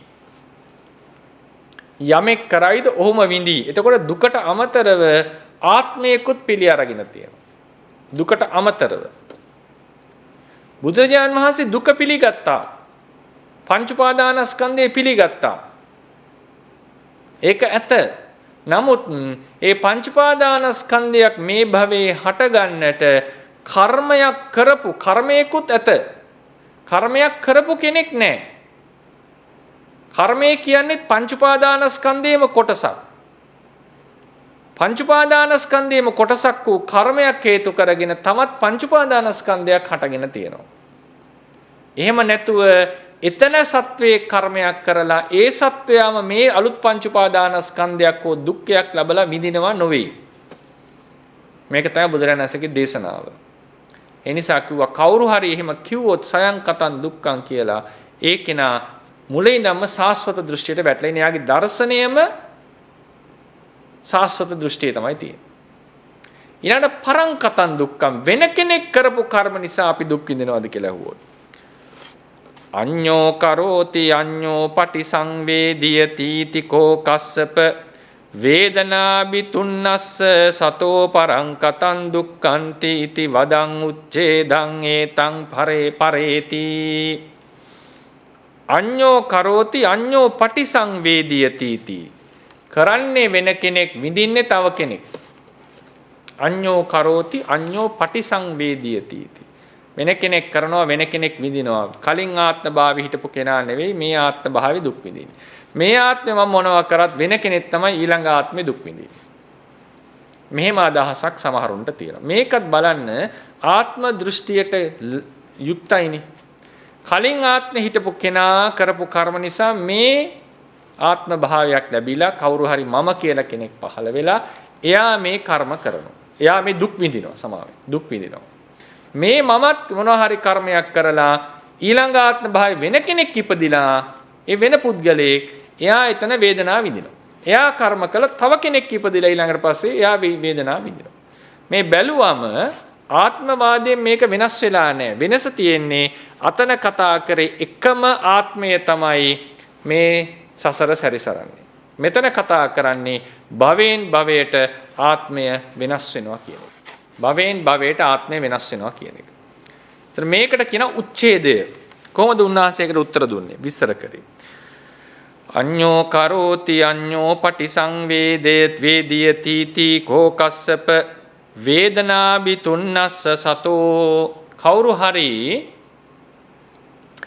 මේ වේදනාවෙන් පීඩිත වෙනකොට ඒ වේදනාවෙන් පෙළෙනකොට කවුරු හරි හිතනවා නම් අඤ්ඤෝ කරෝති අඤ්ඤෝ පටිසංවේදීයති. වෙන කෙනෙක් කරනවා වෙන කෙනෙක් තමයි දුක් විඳින්නේ කියලා හිතනවා නම් එසේ ඇති කල්හි පරංකතං දුක්ඛන්ති ඉති වදං උච්ඡේදං ඒතං පරේති. එයා එහෙම ඇති කල්හි උච්ඡේදයට යනවා. ඇයි? වෙන කෙනෙක් ආත්මය පිළිගත්තා කලින් ජීවිතේ.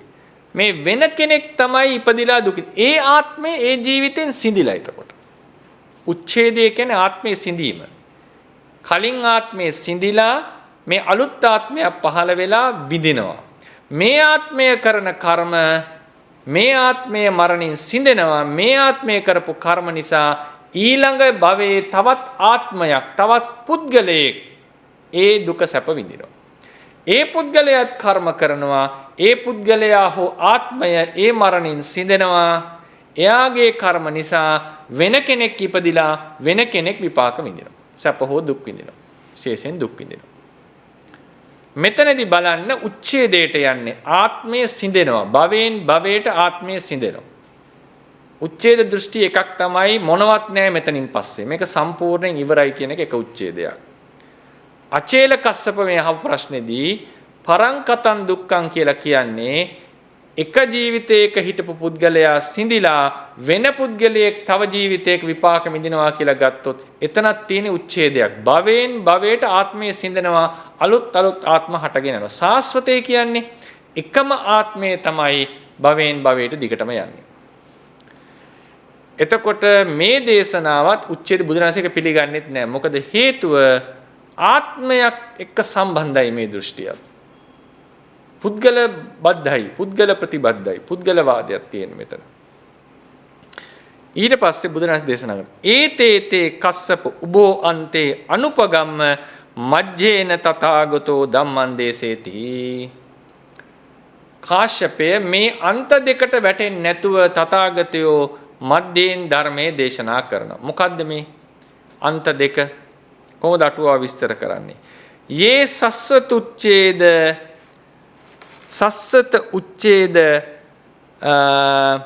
සමානේ උබෝ අන්තේ.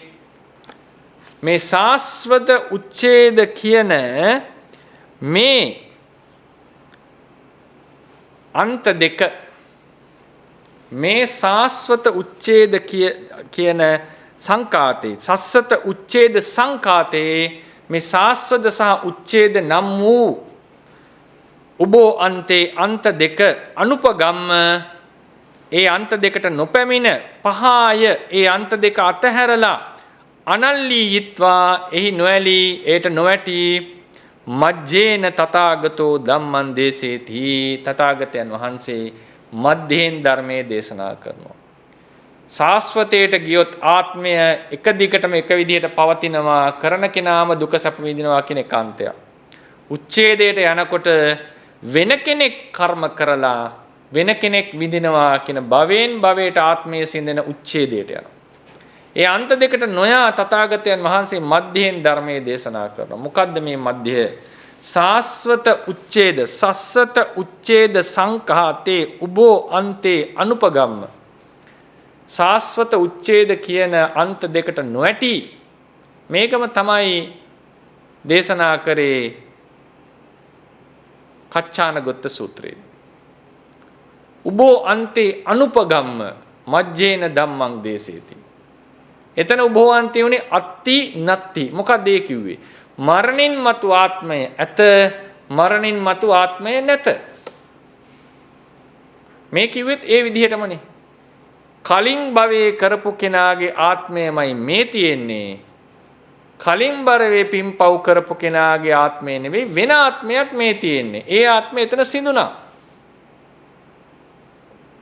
ඒ ආත්මයමයි ආවේ අත්ති. වෙන ආත්මයක් අර ආත්මේ නෑ නැත්ති. ඒතර මේ අන්ත දෙකට වැටීම නොඇටි තමයි බුදුරජාණන් වහන්සේ පටිච්චසමුප්පාදේ දේශනා කරන්නේ. බුදුරජාණන් වහන්සේ අන්ත දෙකට නොඇටි පටිච්චසමුප්පාදේ දේශනා කරනවා කියන හැමතැනම මතක තියාගන්න. අන්ත දෙකට නොඇටි පටිච්චසමුප්පාදේ දේශනා කරනවා කියන හැමතැනම අන්ත දෙක තමයි ශාශ්වතයයි උච්ඡේදයයි. පරමාර්ථ ධර්මයන්ගේ ඇති නැති බව නෙවෙයි. එහෙම එකක් නෙවෙයි. ඒක තේරවාදයේ අදහසක් නෙවෙයි. එහෙම කිව්වොත් කවුරු හරි. ඒක වෙන අදහසක්. ඒක තමන්ගේ අත්නෝමතියක්, රුචිකත්වයක්. තමන් අනුගමනය කරන දර්ශනයක්, ලබ්ධියක්. තේරවාදයේ හැටියට උභෝ අන්තයට නොඇටි තථාගතයන් වහන්සේ ධර්මයක් දේශනා කරනවා නම් මජ්ජෙන් පටිච්චසමුප්පාදයේ දේශනා කරන තැන්වල පටිච්චසමුප්පාදය ගැන මම කියන්නේ. පටිච්චසමුප්පාදයේ දේශනා කරනවා නම් අන්ත දෙකට නොඇටි ඒ තමයි උච්ඡේදයයි සාස්වතයයි. ප්‍රධාන වශයෙන් මේ දෙක මගහැරලායි පටිච්චසමුප්පාද දේශනා කළේ. ඒ නිසා මෙතනදී පටිච්චසමුප්පාදයෙන් මතු කරන්නේ මොකක්ද? සත්වේ පුද්ගලයෙක් දැන් අන්ත දෙක යන්නේ සත්වයා මරණින් මතු වේද මරණින් මතු නොවේද වෙන සත්වයක් වේද? සම්පූර්ණයෙන් මොනවත්ම නැද්ද අලුත්ම සත්වයක් වේද? අචේලකස්සප කලින් ජීවිතයයි මේ ජීවිතයයි ප්‍රශ්න කරේ. අපි සාමාන්‍ය ප්‍රශ්නේ මේ ජීවිතය ඊළඟ ජීවිතය. කොහෙන් ගියත් එකම තැන තියෙනවා. අචේලකස්සපට කලින් ජීවිතේ හිටපු කෙනාවද මේ විපාක විඳින්නේ? කලින් ජීවිතේ වෙන කෙනෙක් මේ ජීවිතේ අලුත් කෙනෙක් ඉඳලා විපාක විඳිනවා. කලින් ජීවිතේ කෙනා සිඳිලා. මේ ඊට පස්සේ ජීවිතේත් එහෙම නෙද. මේ ජීවිතේ ඉන්න කෙනා සිඳිලා අලුත් ජීවිතයක තව කෙනෙක් ඉන්නවා. ඒතර උච්ඡේදයක්. මේ උච්ඡේද සාස්වත අන්ත දෙකට යන්නේ නැතුව තමයි පටිච්චසමුප්පාද දේශනා කරලා තියෙන්නේ. ඒතේතේ කස්සප ඒතේතේ කස්සප උභෝ අන්තේ අනුපගම්ම මජ්ජේන තථාගතෝ ධම්මං දේසේති. අටුවා විස්තර කරනවා මජ්ක්‍ධිමාය පටිපදාය ඨිතෝ දේසේති යත්හෝ. මධ්‍යම ප්‍රතිපදාවේ ඉඳලයි මේ ධර්මයේ දේශනා කරන්නේ. මධ්‍යම ප්‍රතිපදාව කියන්නේ සම්මා දිට්ඨි, සම්මා සංකප්ප, සම්මා වාචා, සම්මා කම්මන්ත, සම්මා ආජීව, සම්මා වායාම, සම්මා සති, සම්මා සමාධි කියන මාර්ගාංග 8 දෙනා. ඒකතුව තමයි ආර්ය අෂ්ටාංගික මාර්ගය. මධ්‍යම ප්‍රතිපදාව. ඒක අත්ත කිලමතාණු යෝගයයි අකාම සුකල්ලිකාණු යෝගයටයි නොඇටි සීල සමාධි ප්‍රඥා ගුණ දියුණු කරනවා දුක කෙලවර කිරීමට. ඒක තමයි ප්‍රතිපදාවේ මධ්‍යය. මේ ප්‍රතිපදාවේ මධ්‍යෙහි පිහිටියොත් ඔහුට තියෙනවා සම්මා දිට්ඨිය. සම්මා දිට්ඨිය කියලා කියන්නේ පළවෙනි මාර්ගාංගය. සම්මා දිට්ඨිය පිහිටපු කෙනා උච්ඡේදයට වැටෙන්නෙත් නැහැ, සාස්වතයට වැටෙන්නෙත් නැහැ. මොකද ඒක හරි දර්ශනයකයා ඉන්නවා. ඒතර යමෙක් සම්මා දිට්ඨියේ ඉඳලා ධර්මයේ දේශනා කරොත්, මධ්‍යම ප්‍රතිපදාවේ ඉඳලා ධර්මයේ දේශනා කරොත්, ඒ දේශනා කරන ධර්මය මධ්‍යයෙන් ධර්මයේ දේශනා කිරීමක්. අන්ත දෙකට නොයවා. මොකක්ද අන්ත දෙක? සාස්වතය සහ උච්ඡේදයට. සාස්වතේ හෝ උච්ඡේදයට. සාස්වතේට හෝ උච්ඡේදයට නොඇටි ධර්මයේ දේශනා කිරීම පටිච්චසමුප්පාදේ හේතුඵල ධර්මයේ තමයි දේශනා කරන්න තියෙන්නේ. එහෙනම් මධ්‍යම ප්‍රතිපදාවේ යමෙක් පිහිටා සිටී නම් ඔහුට සම්මා දිට්ඨිය ඇත. ඒ සම්මා දිට්ඨියේ ඉඳලා කරන දේශනාව සාස්වත උච්ඡේද කියන අන්ත දෙකට නොඇටි මධ්‍යයෙන් දේශනා කරනවා. ඒ තමයි පටිච්චසමුප්පාදය. මොකක්ද ඒ දේශනා කරේ? අවිජ්ජා පච්චය සංඛාරා සංඛාර පච්චය විඥානං විඥාන පච්චය නාම රූපං නාම රූප පච්චය සලආයතනං සලආයතන පච්චය පස්සෝ පස්ස පච්චය වේදනා වේදනා පච්චය තණ්හා තණ්හා පච්චය උපාදානං උපාදාන පච්චය භවෝ භව පච්චය ජාති ජාති පච්චය ජරා මරණං ශෝක පරිදේව දුක්ඛ දෝමන සුපායාසා සම්භවಂತಿ ඒවමේ තස්ස කේවලස්ස දුක්ඛක්ඛන්දස්ස සමුදයෝ හෝති. මේ හේතුන් නිසා මේ ඵලයන් හට ගන්නවා මිසක් සත්වේ පුද්ගලයෙක් කරපු කර්ම නිසා තවත් හෝ එම සත්වයා පුද්ගලයාම හෝ තව කෙනෙක් සැප දුක් විඳිනවා නොවේ. සත්වයා පුද්ගලයායි පවසන තැන තියෙන්නේ සිතන බවක්, විඥානයක්, හැඟීම් ටිකක්, සංකාර, වේදනා, සංඥා, විඳීම් ටිකක්, හැඳිනීමක්, හැඟීම් ටිකක්, වේදනා, සංඥා, සංස්කාර, රූපකය. මේ කිසිවකට සත්වයා පුද්ගලයා මමයයි කියා පෙන්වන්නට හැකියාවක් නැත. ඒ සියල්ලක්ම එකමත් සත්වයක් නෙවෙයි, පුද්ගලයෙක් නෙවෙයි. ඒ සමූහයත් සත්වයේ පුද්ගලයෙක් නොවේ. ඒ නිසා මේ සත්වයේ පුද්ගලයෙක් කරපු කර්ම වලට කවුරුත් විඳිනවා නෙවෙයි. කර්ම කරන්න සත්වයක් නැහැ, විඳින්නත් සත්වයක් නැහැ. මේ තියෙන්නේ පංච උපාදානස්කන්ධයම කර්ම රැස් කරමින් පංච උපාදානස්කන්ධයම දුක් විඳිනවා. මේ අසවලා කියලා එක්කෙනෙක් පෙන්වන්නට බෑ මේවල. අසවල් කෙනා කියලා දක්වන්නට බෑ. ධර්ම පහේ එකමුතුවක් සාමග්‍රියක් ලෙස තමයි මේක දිගට යන්නේ. ඒකෙදී විශේෂ ප්‍රධාන ධර්ම අරන් දේශනා. අවිද්‍යාව කියන ප්‍රධාන ධර්මයේ හේතු කරගෙන කර්ම රැස් වෙනවා. කර්ම රැස් කිරීම හේතු කරගෙන විඥානයක් හට ගන්නවා. විඥානය හට ගන්නකොට එය හා බැඳිලා නාම රූප හට ගන්නවා. විඥාන නාම රූප වලින් ජීවිතය සම්පූර්ණයි. නමුත් ඒ ජීවිතය විශේෂයෙන් වැඩිමක් වශයෙන් ඒ විඥාන නාම රූප සමග සහ පසු කාලයකදී ආයතන හයක් හට ගන්නවා. නාම රූපච්ඡය සලආයතනං. ඒ ආයතන වලින් බාහිර ආයතන එක්ක සම්බන්ධතාවය ඇති වෙනවා. ඒ සම්බන්ධතාව නිසා ඒ බාහිර ආයතන සිතෙන් ස්පර්ශ කරමින්, ඒ බාහිර ආයතන කිට්ටු වෙමින්, බාහිර ආයතන හා ගැටෙමින් ස්පර්ශය හට ගන්නවා. ස්පර්ශය කියලා කියන්නේ සිතෙන් සිත ඒ අරමුණු වල ගැටවන බව. ඒක භෞතික ගැටණයක් නෙවෙයි. නාමයේ විසින් අරමුණෙහි පැතිරෙන බවක්, හැපෙන බවක්. ඒ නිසා අරමුණ නාමයට ලං වෙනවා, කිට්ටු වෙනවා. ඒ වෙලාවේදී අරමුණේ තියෙන ආරම්මන රසය හිතට ප්‍රකට වෙනවා. වේදනාව හට ගන්නවා. ස්පර්ශය නිසා වේදනාව, වේදනාව නිසා තෘෂ්ණාව. තෘෂ්ණාව නිසා නැවත කර්ම රැස් වෙනවා. කර්ම රැස් වීම නිසා නැවත ජාතිය ප්‍රතිසන්දිසිත හට ගන්නවා. ඒ ජාතිය හේතු වෙන ප්‍රතිසන්දිසිත විඥානයේ නිසා නාම රූප හට ගන්නවා. නාම රූප නිසා නැවත සලආයතන, සලආයතන නිසා ස්පර්ශය.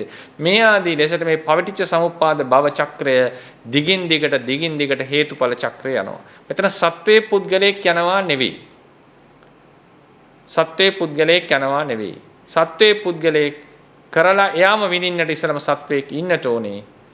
එක්කෙනෙක් කරපු එක තව කෙනෙක් විඳින්නට සත්වයෙක් ඉන්නට ඕනේ. මේ දෙකම ප්‍රතිෂේධ වෙනවා.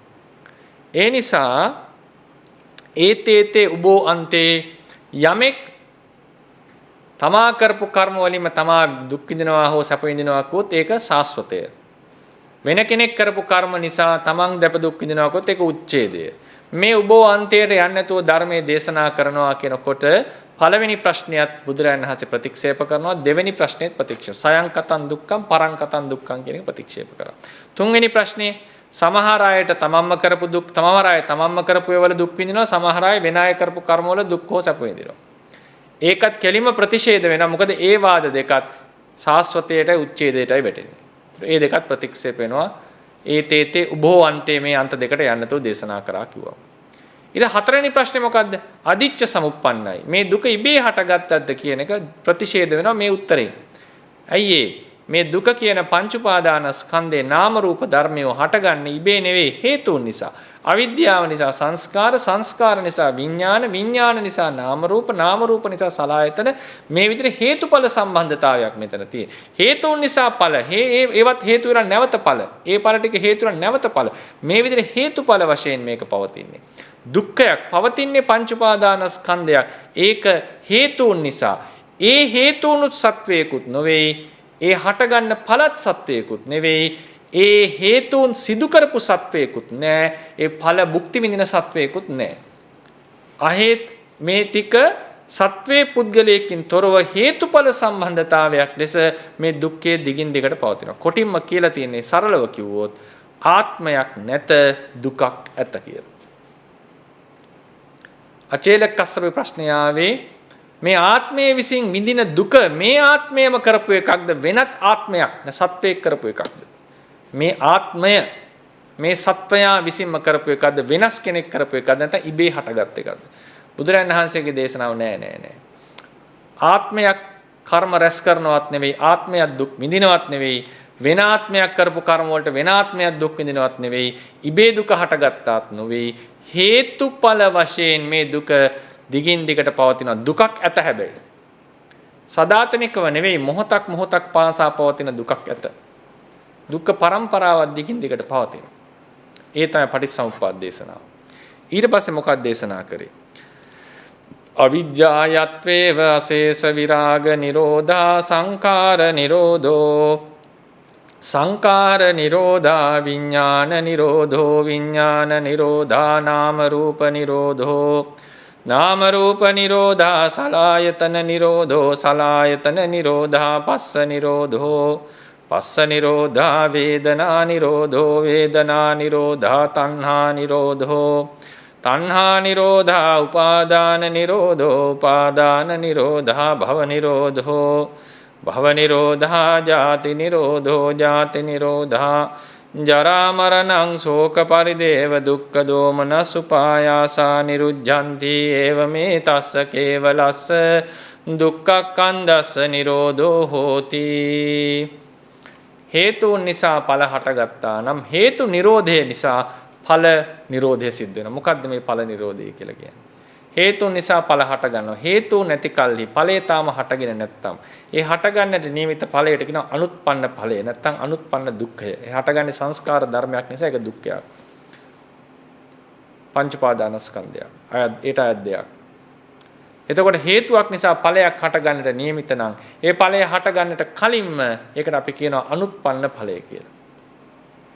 හේතුව නිරුද්ධ කරොත් හේතුව දුරු කරොත් ඒ හේතුව දුරු කිරීමෙන් හටගන්නට නියමිත ඵලයක් නූපදී යෑමක් තමයි සිද්ධ වෙන්නේ. මේකට කියනවා අනුත්පන්න නිරෝධය. ඒ නිසා මේ ජීවිතයේදී දැන් උදාහරණයක් අපි අවිද්‍යාව නිසා කර්ම රැස් කළා කර්ම නිසා විඥානය ඉපදුණා. විඥානේ නාම රූප සලආයතන මේ දුක්ඛ ස්කන්ධය පවතිනවා. දැන් කරන්නට තියෙන අවිද්‍යාව දුරු කරන්නට. අවිද්‍යාව කියන මොකක්ද අවිද්‍යාව දුරු කරන්නට තියෙන්නේ? හිතේ හටගත් අවිද්‍යාවක්ද? නෑ. අනාගතයේ දවසක හටගන්න අවිද්‍යාව දුරු කරන එක දුරු කරන්න බෑ. ඒක හටගෙන නෑ. අතීතයේ හටගත් අවිද්‍යාවද ඒකත් දුරු කරන්නට බෑ. අවිද්‍යාවේ අප්‍රහීන අවස්ථාවක් පවතින. ඒ කියන්නේ හටගත හැකි බවක් පවතින. හටගත හැකි බවක් උපාදරහ අවස්ථාවක්. මේක දුරු කරන්නට ඕනේ.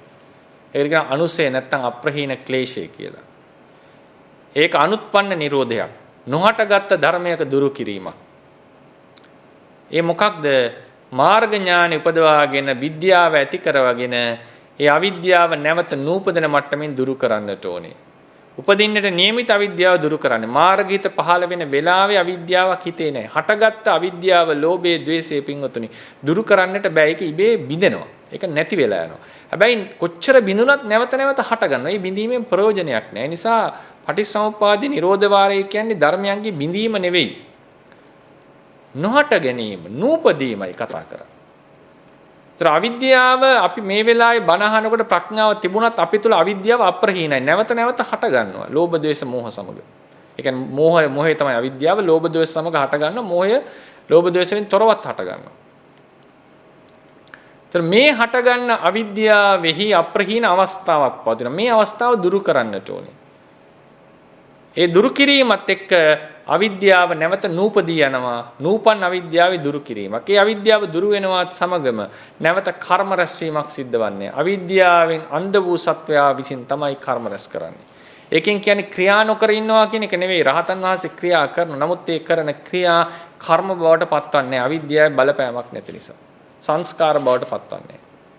ඒතර අවිද්‍යාව දුරු කරාම අලුතෙන් සංස්කාර හට ගැනීමකුත් නැහැ. පුරාණ සංස්කාර වලට මතු ප්‍රතිසන්දි ලබා දීමේ හැකියාවකුත් නැති වෙනවා. සංඛාර නිරෝධෝ සංඛාර නිරෝධා සංස්කාර මතු ප්‍රතිසන්දි ලබා නොදෙන කල්හි උපදින්නට තිබුණා නම් යම් විඥානයක් උපදින්නට තිබිතු අවිද්‍යාව නූපදී යනවා. පහ කරන්න තිබිච්ච කර්ම නූපදී යනවා. පුරාණ කර්ම වලට අවකාශ නොලැබී යනවා ප්‍රතිසන්දි ලබා දෙන්න. එතකොට උපදින්නට තිබුණ දැන් අපි මේ වෙලාවේ අවිද්‍යා තෘෂ්ණා සියලු කෙලෙස් සහිතව ඉන්නකොට ප්‍රහාණය නොකර ඉන්නකොට අපේ විඥාන ඊළඟ භවයේ විඥානෙ උපදින්නට නියමිතයි. නියමිතයි කියන්නේ මොන භවයේ වේද දන්නේ නැහැ. නමුත් දැන් තියෙන අවස්ථාත්වයේ හැටියට උපදින්නට මොන වෙලාවෙ මරුණත් ඊළඟ සනේ උපදිනවා. උපදින්නට නියමිත. ඒ නිසා විඥානේ මිදිලා නැහැ අපි. ඒක අනුත්පන්න දුක්ඛයක්. අවිද්‍යාවක් සංස්කාර දෙක දුරු වෙනකොට උපදින්නට නියමිත විඥාණය උපදින්න කලින්ම නූපදිනවා. ඒ දුකෙන් අපි මිදෙනවා. නැත්නම් ඒ දුකට බැඳිලා ඉන්නේ අපි. ඒක අනුත්පන්න දුක්ඛ නිරෝධය. විඥානයේ නිරෝධය වෙනවා. සංස්කාර නිරෝධයෙන් විඥාන නිරෝධය. විඥානේ නූපදී යනවා කියලා කියන්නේ එයාහා බැඳිච්ච නාම රූපත් නිරුද්ධ වෙනවා. නාම රූප නිරුද්ධ වෙනවා කියන්නේ සලආයතන නිරුද්ධ වෙනවා. සලආයතන නිරුද්ධ ස්පර්ශය, වේදනාව, කර්ම, භවය, තණ්හාව, උපාදානය, භවය, ජාති, ජරා, මරණ මේ සියලුම දුක්ඛ ස්කන්ධය. අප්‍රමාණ අනන්ත අප්‍රමාණ දුක්ඛ ස්කන්ධයෙන් සත්‍යය මිදෙනවා හේතු දුරු කිරීම නිසා. හේතුන් තියෙන නිසා දුක හට ගන්නවා. හේතු දුරු කිරීමෙන් දුක නිරුද්ධ වෙනවා. මේක සත්වේද්‍ය පුද්ගලයාගේ කතාවක් නෙවෙයි. සත්ත්ව පුද්ගල වැල්වටාරම් වලට යන්නට අවශ්‍ය නැහැ. සත්වේ පුද්ගලයෙක් නොවන පංච උපාදානස්කන්ධයක් පරම්පරාවක් හේතුන් නිසා ඵල හට ගැනීම වශයෙන් දිගින් දිගට පවතිනවා. දිගින් දිගට පවතිනවා. ඒ හේතු නිරුද්ධ කිරීමෙන් උපදින්නට නියමිත පංච උපාදානස්කන්ධ සංඛ්‍යාත දුක්ඛේ නූපදී යෑමක් තමයි මේ සිද්ධ කරන්නේ. ඒක තමයි අසංකතය කියලා කියන්නේ. ඒක තමයි දුක්ඛේ නිරෝධය කියලා කියන්නේ. එතකොට මේ කතාව ඇහෙනකොට අචේලක කස්සපට තාම පැහැදිලි අවබෝධයක් ඇති වුණා. එතුමා හිටියේ වෙනම දෘෂ්ටි ජාලයක. එතුමාව මේ දෘෂ්ටිය මුදවලා සත්වේ පුද්ගලයෙක් නැතුව දුක පවතින හැටි, දුකේ නිරෝධය, දුක පවතින හැටි විතරක් නෙමෙයි දේශනා කරන්නේ. දුකේ නිරෝධය, දුකේ නිරෝධන මාර්ගයක් දේශනා කරා. අවිජ්ජායත්තේ අශේෂ විරාග නිරෝධහ කියලා හිටියේ නෑ. කොහොමද මේ අවිද්‍යාව දුරු කරන්නේ? ආරෂ්ඨාංග මාර්ගය දේශනා කරා. ඒකත් සවිස්තරව සීල සමාධි ප්‍රඥාව දේශනා කරා. ප්‍රඥාවෙත් කොහොමද සීලයත් කොහොමද රකින්නේ, සමාධිය කොහොමද දියුණු කරන්නේ, ප්‍රඥාව කොහොමද මනසිකාර කළ යුත්තේ, අනිත්‍ය දුක්ඛ අනාත්ම වශයෙන් බැලිය යුතු මේ සියල්ල දේශනා කරා. මම බුදුරජාණන්සේ දේශනා කළා තියෙනවා. මේ වෙලාවේදී ඒක දේශනා කරේ නෑ. සඳහනක් නෑ සූත්‍රේ. නමුත් ඒක අචේලක කස්සපට යම් ප්‍රමාණයක තේරුණා මේ දුක්ඛ සහ දුක්ඛ නිරෝධය දේශනා කළා තියෙනවා. බුදුරජාණන්සේ ඒක දේශනා කළා තියෙනවා ලෝක සත්වයාට. බුදුරජාණන් වහන්සේ සත්ත්ව පුද්ගල දෘෂ්ටියට වැටෙන්නේ නැතුව අනාත්ම දර්ශනයක් ලෙස දුකත්, දුකේ පැවැත්මත්, දුකේ නිරෝධයත්, දුකේ නිරෝධයට මාර්ගයක් දේශනා කරන චතුරාර්ය සත්‍යය. මේ තමයි බුදුරජාණන් වහන්සේගේ ප්‍රධාන ධර්ම දේශනාව. පටිච්චසමුප්පාදයත් ඒකේ අන්තර්ගතයි. ඒ නිසා ඒ වෙලාවේදී එවං උත්තේ අචේලෝ කස්සපෝ භගවන්තං ඒතද වෝච, ඒ වෙලාවේ අචේල කස්සපතුමා ප්‍රකාශ කරක සිටිය. අභික්ඛන්තං භන්තේ අභික්ඛන්තං භන්තේ සේයතාපි භන්තේ නික්කුජ්ජිතං වා උක්කුජ්ජේය පටිච්චන්නං වා විවරෙය්‍ය ආදී ලෙසට ප්‍රශංසාව කරගෙන යටකරු උඩුකුරු කරා වගේ, වැසිච්ච දිවිත විවෘත කරා වගේ, පහනක් දැල්ලුවා වගේ. ඒ නිසා ඉල්ලා සිටියා මට උපසම්පදාව. ඒසාහම් බන්තේ භගවන්තං සරණං ගච්ඡාමි ධම්මංච භික්ඛු සංඝංච, මම භාග්‍යවතුන් වහන්සේ ධර්මයේද සංඝයාද සරණ යමි කියලා ප්‍රකාශ කර සිටියා. ලබෙය්‍යාමහම් බන්තේ භගවතෝ සම්තිකේ පබ්බජ්ජං ලබෙය්‍යං උපසම්පදන්ති, පැවිදි සා උපසම්පදා ඉල්ලා සිටියා. ඒ වෙලාවේ බුදුරජාණන් දේශනා කරනවා යෝකෝ කස්සප අඤ්ඤතිත්තිය පුබ්බෝ ඉමස්මින් ධම්ම විනයේ ආකංකති පබ්බජ්ජං ආකංකති උපසම්පදං. අන්‍ය තීර්ථකේ තීර්ථක වේශයෙන්ම, තීර්ථක වේ නග්නව වෙන්නට පුළුවන්, වාක චීවර ආදිය දරාගෙන ආවොත් උපසම්පදා පැවිද්ද ඉල්ලගෙන සෝචත්තාරෝ මාසේ පරිවසති, ඔහු පිරිවෙසක්, ඒ කියන්නේ ප්‍රොබේෂන් පීරියඩ් එක ඉන්නට, පරිවාස කාලයක ඉන්නට ඕනේ මාස 4ක්. චතුන්නම් මාසානං අච්චයේන පරිවුත්ත පරිවාසං ආරද්ධ චිත්තා බික්ඛු ආකංකමානා පබ්බාජෙන්ති උපසම්පාදෙන්ති බික්ඛු භාවාය. එතකොට බැරි වෙලා ඒ මාස 4 කාලෙදී හරියට කටයුතු කරොත්, භික්ෂුන් වහන්සේලාගේ සිත් දිනාගත්තොත්, භික්ෂුන් වහන්සේලාගේ සිත් සතුටු කරොත්, භික්ෂුන් වහන්සේලා ඒ කෙනාව පැවිදි කරනවා, උපසම්පදා කරනවා. අපිචමයා පුද්ගල වේ මත්තතා විදිතාති, හැබැයි මා විසින්, මේ සම්මා සම්බුද්ධ වූ මා විසින් මේ පුද්ගලයාට පිරිවෙසක් දිය යුතුද නැද්ද කියලා තේරුම් ගන්නවා. ඒක පොදුවේ පනවලා තියෙනවා අඤ්ඤතිත්ත්‍ය පරිවාසය. හැබැයි සමහර අයට අවශ්‍ය නැහැ. ඒක මම දන්නවා කියලා දේශනා කරා. පුද්ගල වේමත්තතා විතර. ඒකෙන් තවත් පැහැදුනා කචේල කස්සප. සචේ භන්තේ අඤ්ඤතිත්ත්‍ය පුබ්බා ඉමස්මින් ධම්ම විනයේ ආකංකමානා ආකංකන්තා පබ්බංජං අපබ්බජ්ජං ආකංකන්තා උපසම්පදං චත්තාරෝ මාසේ පරිවසන්ති චතුන්නං මාසානං අච්චයේන පරිවුත්ත පරිවාසේ ආරද්ධ චිත්තා බික්ඛු ආකංකමානා පබ්බාජින්ති උපසම්පාදෙන්ති බික්ඛු භාවාය අනේ ස්වාමීනි ඉතින් මේ මාස 4ක් අන්‍ය තීර්ථක පැවිද්ද ලැබුවා. ඒ දෙසට අන්‍ය මාස 4ක් ඉඳලා පිරිවෙස ඉඳලා නම් පැවිදි උපසම්පදාව ලබන්නේ. අහං චත්තාරි වස්සානි පරිවසෙස්සාමි චතුන්නං වස්සානං අච්චයේන පරිවුත්ත පරිවාසං ආරද්ධ චිත්තා බික්ඛු පබ්බාජෙන්තු උපසම්පාදෙන්තු බික්ඛු භාවායාති. මම අවුරුදු 4ක් ඕනනම් ඉඳන් මාස 4ක් නිබ්බාසිකන ඕනම අවුරුදු 4ක් කර ඉඳලා මේක ගැන ඒ තරම් මට වැදගත්. දැන් ධර්මයේ පැහැදිලි මේ ආචාර්ය කස්සලට.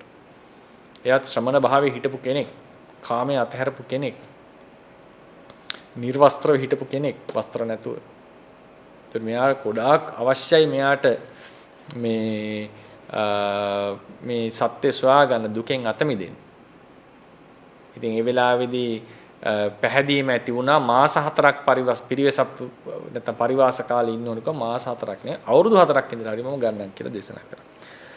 අලත්තකෝ අචේලෝ කස්සපෝ භගවතෝ සම්තිකේ පබ්බජ්ජං අලත්ත උපසම්පදං. භාග්‍යවතුන් වහන්සේ සමීපේ හැබැයි භාග්‍යවතුන් වහන්සේ මාස 4ක පිරිවෙස් දුන්නේ නැහැ. භික්ෂුන් වහන්සේලාට දේශනා කරා මෙයා පිරිවෙස ලබන්න සුදුසු කෙනෙක් නෙවෙයි, අවශ්‍ය නැහැ මෙයාට. ඒ නිසා එක භික්ෂුවක් ඇඳවලුවා මෙයා මහාන කරන් එන්න කියලා. ඒ මහාන කරන් ආවා. ඊට පස්සේ මහා සංඝ රත්නය එකතු වෙලා උපසම්පදා විනය කර්මය උපසම්පදා කරා. භාග්‍යවත් බුදුරජාණන් වහන්සේත් ඒ පිරිස මත වැඩ හිටියා කියලා දේශනාවක් තියෙනවා. බුදුරජාණන්සේ පිරිසේ ඉඳලා තමයි උපසම්පදාව සිද්ධ කෙරුවේ. එතකොට ඒක තමයි මේ කියන්නේ භගවතෝ සම්තිකේ අලත්ත භගවතෝ සම්තිකේ පබ්බජ්ජං අලත්ත උපසම්පදං. භාග්‍යවතුන් වහන්සේගේ සමීපෙහි මේක ලැබුවා කියන එකේ තේරුම ඒකයි. අචිරූප සම්පන්නෝ ච පනායස්මා කස්සපෝ ඒකෝ භූපකට්ටෝ අප්පමත්තෝ ආතාපි පහිතත්තෝ විහෙරන්තෝ. ඉතින් මෙසේ උපසම්පදා වෙලා නුබෝ කලකින්ම ධර්ම විනයත් හදාරලා මේ ආශ්පතුන් වහන්සේ තනියම කෙලස් තවන වීරියෙන් යුතුව භාවනා කරමින් සිත නිර්වාණයට යොමු කරවමින් අපේ කාය චිත්ත අපේක්ෂාවක් නැතුව භාවනා කරමින් යස්සත්තාය කුල පුත්තා සම්මදේවාගා රස්මානගාරියම් පබ්බජන්ති. යමක් සඳහා කුල පුත්‍රයෝ ගිහිගේ අතහැරලා මහාන වෙයිද තදනුත්තරම් බ්‍රහ්මචරිය පරියෝසානං දිත්තේව ධම්මේ සයං අභිඤ්ඤා සච්චිකත්වා උපසම්පජ්ජ විහාසී. ඒ විමෝක්ෂය නිර්වාණ ධාතුව මාර්ගයේ ඵලය තමන්ම සාක්ෂාත් කරලා මේ ආත්ම භාවයේදීම සියලු දුක අවසන් කළා කියලා සඳහන් වෙනවා. කීනා ජාති වුසිතම් බ්‍රහ්මචරියං කතං කරණීයං නාපරං ඉත්තත්තා යාති අබ්බඤ්ඤාසී. උනාසේ දැනගත්තා, විශේෂ නුවණින් දැනගත්තා.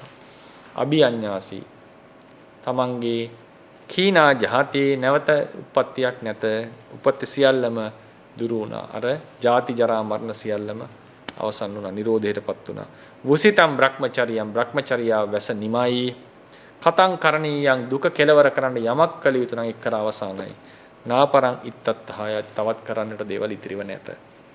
අබ්බඤ්ඤාසි අඤ්‍යතරෝච පනායස්මා කස්සපෝ අරහතං අහෝසීති.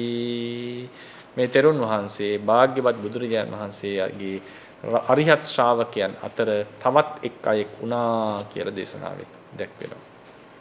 ඒ නිසා පින්වතුනි මේ සූත්‍රයේ හැටියට අපි තේරුම් ගන්නට ඕනේ බුදුරජාණන් වහන්සේගේ ධර්මයේ හැටියට දුකක් ඇත. ඒ දුක හැබැයි සත්වේ පුද්ගලයෙක් විඳිනවත් නෙවෙයි, කරනවත් නෙවෙයි, සකස් කරනවත් නෙවෙයි, හේතුඵල න්‍යායයෙන් මේ සියල්ල පවතිනවා කියලා මතක තියාගන්න. හැබැයි මතක තියාගන්න අත්තකාරී සූත්‍රයට අනුව ඒ පංච උපාදානස්කන්ධයම විඥානයේ විශේෂයෙන් උනන්දු වෙලා උත්සාහවත් වෙලා ක්‍රියාවන් කරනවා කියන එකත් මතක තියාගන්න. කර්ම රැස් කරනවා කියන එකත් මතක තියාගන්න. ඒ විඥාණයට හැකියාව තිබුණට, නාම ධර්මයන්ට හැකියාව තිබුණට ඒවා කරන එක පුද්ගලයෙක් අසවලායේ පෙන්වන්නට කෙනෙක් නැහැ. පුද්ගලයෙක් සත්වයක් නැහැ. ඒ තමයි අනාත්ම දර්ශනය. එහෙම නැතුව ක්‍රියාවක් කිරීමක්, වේදනාවක් විඳීමක්, තීරණයක් ගැනීමක් නැතුව නොවේ. ඒ නිසා ආත්මයක් නැත, නමුත් දුක්ඛයක් ඇත.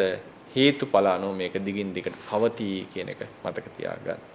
ඒ අනුව සෑම දිනාටම මේ ධර්ම අවබෝධය තුළින් මේ හේතුඵල ධර්මය අවබෝධ කරගෙන ප්‍රාර්ථනීය බෝධි ඥානයකින් නිවනින් සැනසෙන්නට මේ අචේල කස්සප සූත්‍ර දේශනාවත් ශ්‍රවණය කිරීම උපකාර වේවා කියලා මම ආශිර්වාද සිද්ධ කරනවා. අද දවසේදී ජූලි 30 වෙනි අඟහරුවාදා මේ විශේෂ ධර්ම දේශනාව සිදු කරන්නට යෙදුනේ රුවන්තිය කරුණාතිලක මහත්මියගේ ආරාධනාව නිසා. මූලික අරමුණ තමයි 2019 ජූලි මාස 16 වන දින මිය පරලොව යන්නට යෙදුණු තම සොහොයුරා වන වෛද්‍ය තුසිත කරුණාතිලක මහත්මයාට පින් අනුමෝදන් කිරීම. ඉතින් ඒ තුසිත කරුණාතිලක මහත්මයා තමන්ගේ සහෝදරිය විසින් සිද්ධ කරන්නා වූ මේ කුසලයේ සාදු කියා අනුමෝදන් වේවා. අනුමෝදන් වීමෙන් යම් හේකින් දුකට කරදරයකටපත් වී තිබේ නම් එයින් අත මිදේවා. සැපයටපත් වී තිබේ නම් සැපයෙන් අභිවර්ධනය වේවා. කවදාවත් සසර වසනාතුරාවට මෙවන් වූ අකල් මරණ වලට භාජනය නොවි. කල්යාණ මිත්‍ර ආශ්‍රය තුලින් සද්ධර්ම ශ්‍රවණේ ලබා සුවසේ පාරමී සපුරා නිවනින්ම සැනසීම ලබාවා කියලා පින් අනුමෝදන් කරමු. ඒ වගේම ඔක්තෝබර් මාසයේ 2022 ඔක්තෝබර් මාස මිය පරලොව යන්නට යෙදුණු තම පියාණන් වන කළුතන්ත්‍රිගේ අබේවංශ මහතාද මේ පින් අනුමෝදන් කරනවා. එතුමා දින්නා වූ තැනකින් සාදු කියා පින් අනුමෝදන් වේවා. දුකට කරදරයකටපත් වී තිබේ නම් එයින් අත මිදේවා. සැපයටපත් වී තිබේ නම් සැපයෙන් අභිවර්ධනය වේවා. සසර වසනාතුරාවට සුඛිත මුදිත වී මේ භයංකාර සසරෙන් එතරව අමා මහ නිවනින් ඉක්මනින්ම සැනසීම ලබාවා කියලා පින් අනුමෝදන් කරමු. එසේම සුජීවත්ව වෙසෙන ඒ රුවන්ති කරුණාතිලක මැතිණියගේ මෑණියන්ටද නිදුක් නිරෝගී දීර්ඝායු සම්පත් වේවා. ජීවිතයේ සැඳෑ සමය කුසල සිතෙම ගත කරන්නට මේ සියලු කුසලයේ උපනිශ්‍රේ වේවා කියලා ආශිර්වාද කරනවා. ඒ වගේම අතිමහත් ශාසනික සේවාවක යෙදී සිටින දේශකයන්න් වහන්සේට සෙත් ප්‍රාර්ථනා කරනවා. අපිටත් ඒ සම්‍යක් ප්‍රාර්ථනා එසේම ඉෂ්ට සිද්ධ වේවා කියන ප්‍රාර්ථනාව ඒකත් අපි සතුටු සිතින් අනුමෝදන් වෙනවා. ප්‍රාර්ථනීය බෝධියකින් චතුරාර්ය සත්‍ය අවබෝධය පිණිස මේ කුසලයේ දුපනිශ්‍රේ වේවා කියන ප්‍රාර්ථනා කරලා තියෙනවා. ධර්මාය අන්තර්ජාතික තේරවාද ධර්මායතනයේ වැඩ වාසය කරන සියලුම ස්වාමින් වහන්සේලාට නිදුක්ව නිරෝගීව චිරජීවනයේ ලැබේවා. සියලු කටයුතු සාර්ථක වේවා. ඒ සඳහා නන් අයරුන් සහයෝගී දෙන සැමටද සිතක් ශාන්තියක් වේවා කියලා ආශිර්වාද කරලා තියෙනවා. ලක්වාසී ලෝවාසී මහා සංඝරත්නයටද සුවසේම ප්‍රතිපත්ති පූර්ණය කර ගැනීමටත් ශාසනික මෙහෙවර ඉටු කිරීමටත් අවශ්‍ය ශක්තිය ධෛර්යය හිමි වේවා. මේ කුසලයේ හැම දිනාටම නිර්වාණ ගාමිනී ප්‍රතිපදාවක්ම වේවා. සියලු සත්වයෝ නිදුක් වේවා නිරෝගීව සුවපත් වේවා කියන උතුම් අදහස් පෙරදරිව තමයි මේ ධර්ම දේශනාව සිදු කරවනු ලබන්නේ. ඉතින් විශේෂයෙන්ම රුවන්ති කරුණාතිලක මැතිණිය මේ බොහෝ දිනාට ධර්ම ශ්‍රවණය කිරීමට අවස්ථාව ලබා දෙමින් සිද්ධ කරවුවා වූ මේ ධර්ම දේශනාවේ කුසලානුභාව බලයෙන් එතුමිය නිදුක් වෙත්වා වේවා නිරෝගී වේවා සුවපත් වේවා. සියලුම ලෞකික ලෝකෝත්තර ආධ්‍යාත්මික සම්‍යක් ප්‍රාර්ථනාවන් සමෘද්ධ වේවා. මෙලව දියුණුව පරලොව සුගතිය හිමි වේවා. ප්‍රාර්ථනීය බෝධි ඥානයකින් නිවනින්ම සැනසෙන්න ලැබේවා කියලා විශේෂයෙන් ආශිර්වාද කරනවා. ඒ රුවන්ති කරුණාතිලක මහත්මියගේ ඒ වගේම ධර්ම දේශනාව ශ්‍රවණය කරා වූද සහභාගී වුණා වූද හැම දෙනාගේම නමින් මිය පරලොව ගිය ඥාති වර්ගයා මේ පින් අනුමෝදන් වෙත්වා. දුකටපත් වූ දුකෙන් අත මිදෙත්වා. සැපයටපත් වූ සැපයෙන් අභිවර්ධනය වෙත්වා. කෙලවර නිවනින්ම සැනසීම ලබත්වා කියලා ඥාතීන්ටද පින් අනුමෝදන් කරමු. ආත්මාරක්ෂක වූද ලෝකපාලක වූද සම්‍යක් දෘෂ්ටික දිව්‍ය රාජ මණ්ඩලය මේ පින් අනුමෝදන් වීමෙන් දෙවියෝද දිව්‍යමය ආයු වර්ණ සැප බල ප්‍රඥාවන්ගෙන් වැඩිත්වා. බුද්ධ ශාසනයේද චිරාත් කාලයක් ආරක්ෂා කොට දෙවියෝද ප්‍රාර්ථනීය බෝධි ඥාන වලින් නිවනින්ම සැනසීම ලබත්වා කියලා දෙවියන්ටද පින් අනුමෝදන් කරමු. හිතාහිත මැදහත් සකල ලෝක සත්වයා මේ පින් අනුමෝදන් වීමෙන් නිදුක් වෙත්වා නිරෝගී වෙත්වා සුවපත් වෙත්වා මිසදිටු ගත්තෝ සමිදිටු වෙත්වා තිසරණ සරණ යෙත්වා කෙලවර නිවනින්ම සැනසීම ලබත්වා කියලා සියලු සත්වයන්ටද පින් අනුමෝදන් කරමු. ඒ වගේම ධර්ම දේශනාවට ආරාධනා කළා වූද පටිගත කිරීම ප්‍රචාරණය කිරීම කළා වූද ධර්ම ශ්‍රවණය කළා වූද සතුරු සිතින් අනුමෝදන් වුණා වූද හැම දිනාටම මේ කුසලයේ අනුභව බලෙන් සිතක් ශාන්තියක් යහපතක් අභිවෘද්ධියක්ම සිද්ධ වේවා. කරන කින රැකී ආරක්ෂා කටයුතු ගේ දොර වැඩ කටයුතු සර්ව ප්‍රකාරයෙන්ම සාර්ථක වේවා. දරුවන්ගේ අධ්‍යාපන කටයුතු සාර්ථක වේවා. කල්ප වෘක්ෂයකින් භද්‍ර ගැටයකින් මෙන් සියලු සම්‍යක් ප්‍රාර්ථනා සමෘද්ධ වේවා. අකුසල කර්ම විපාක උපපීලක උපඝාතක කර්ම විපාකයන් යටපත් වේවා. සියලු සම්‍යක් ප්‍රාර්ථනා සමෘද්ධ වේවා. හෙළන හුස්ම රැල්ලක් ගානේ තබන පියවරක් ගානේ ගෙවෙන තත්පරයක් ගානේ රත්නත්‍රයේ සතු අසීමිත ගුණානුභාව බලයෙන් නිරතුරු ආරක්ෂාව සැලසේවා. ගිනි ජල වසවිස විපත්ති වලකීවා. ලෞකික දියුණුවෙන් පමණක් සෑහීමටපත් නොවී ආධ්‍යාත්මයේ දෙසට තව තවත් සිත නැඹුරු වේවා. සත්‍තිස් බෝධිපාක්ෂික ධර්මයෝ පෙරපස මෝරණ සඳක් මෙන් දිනෙන් දින දියුණු වෙත්වා.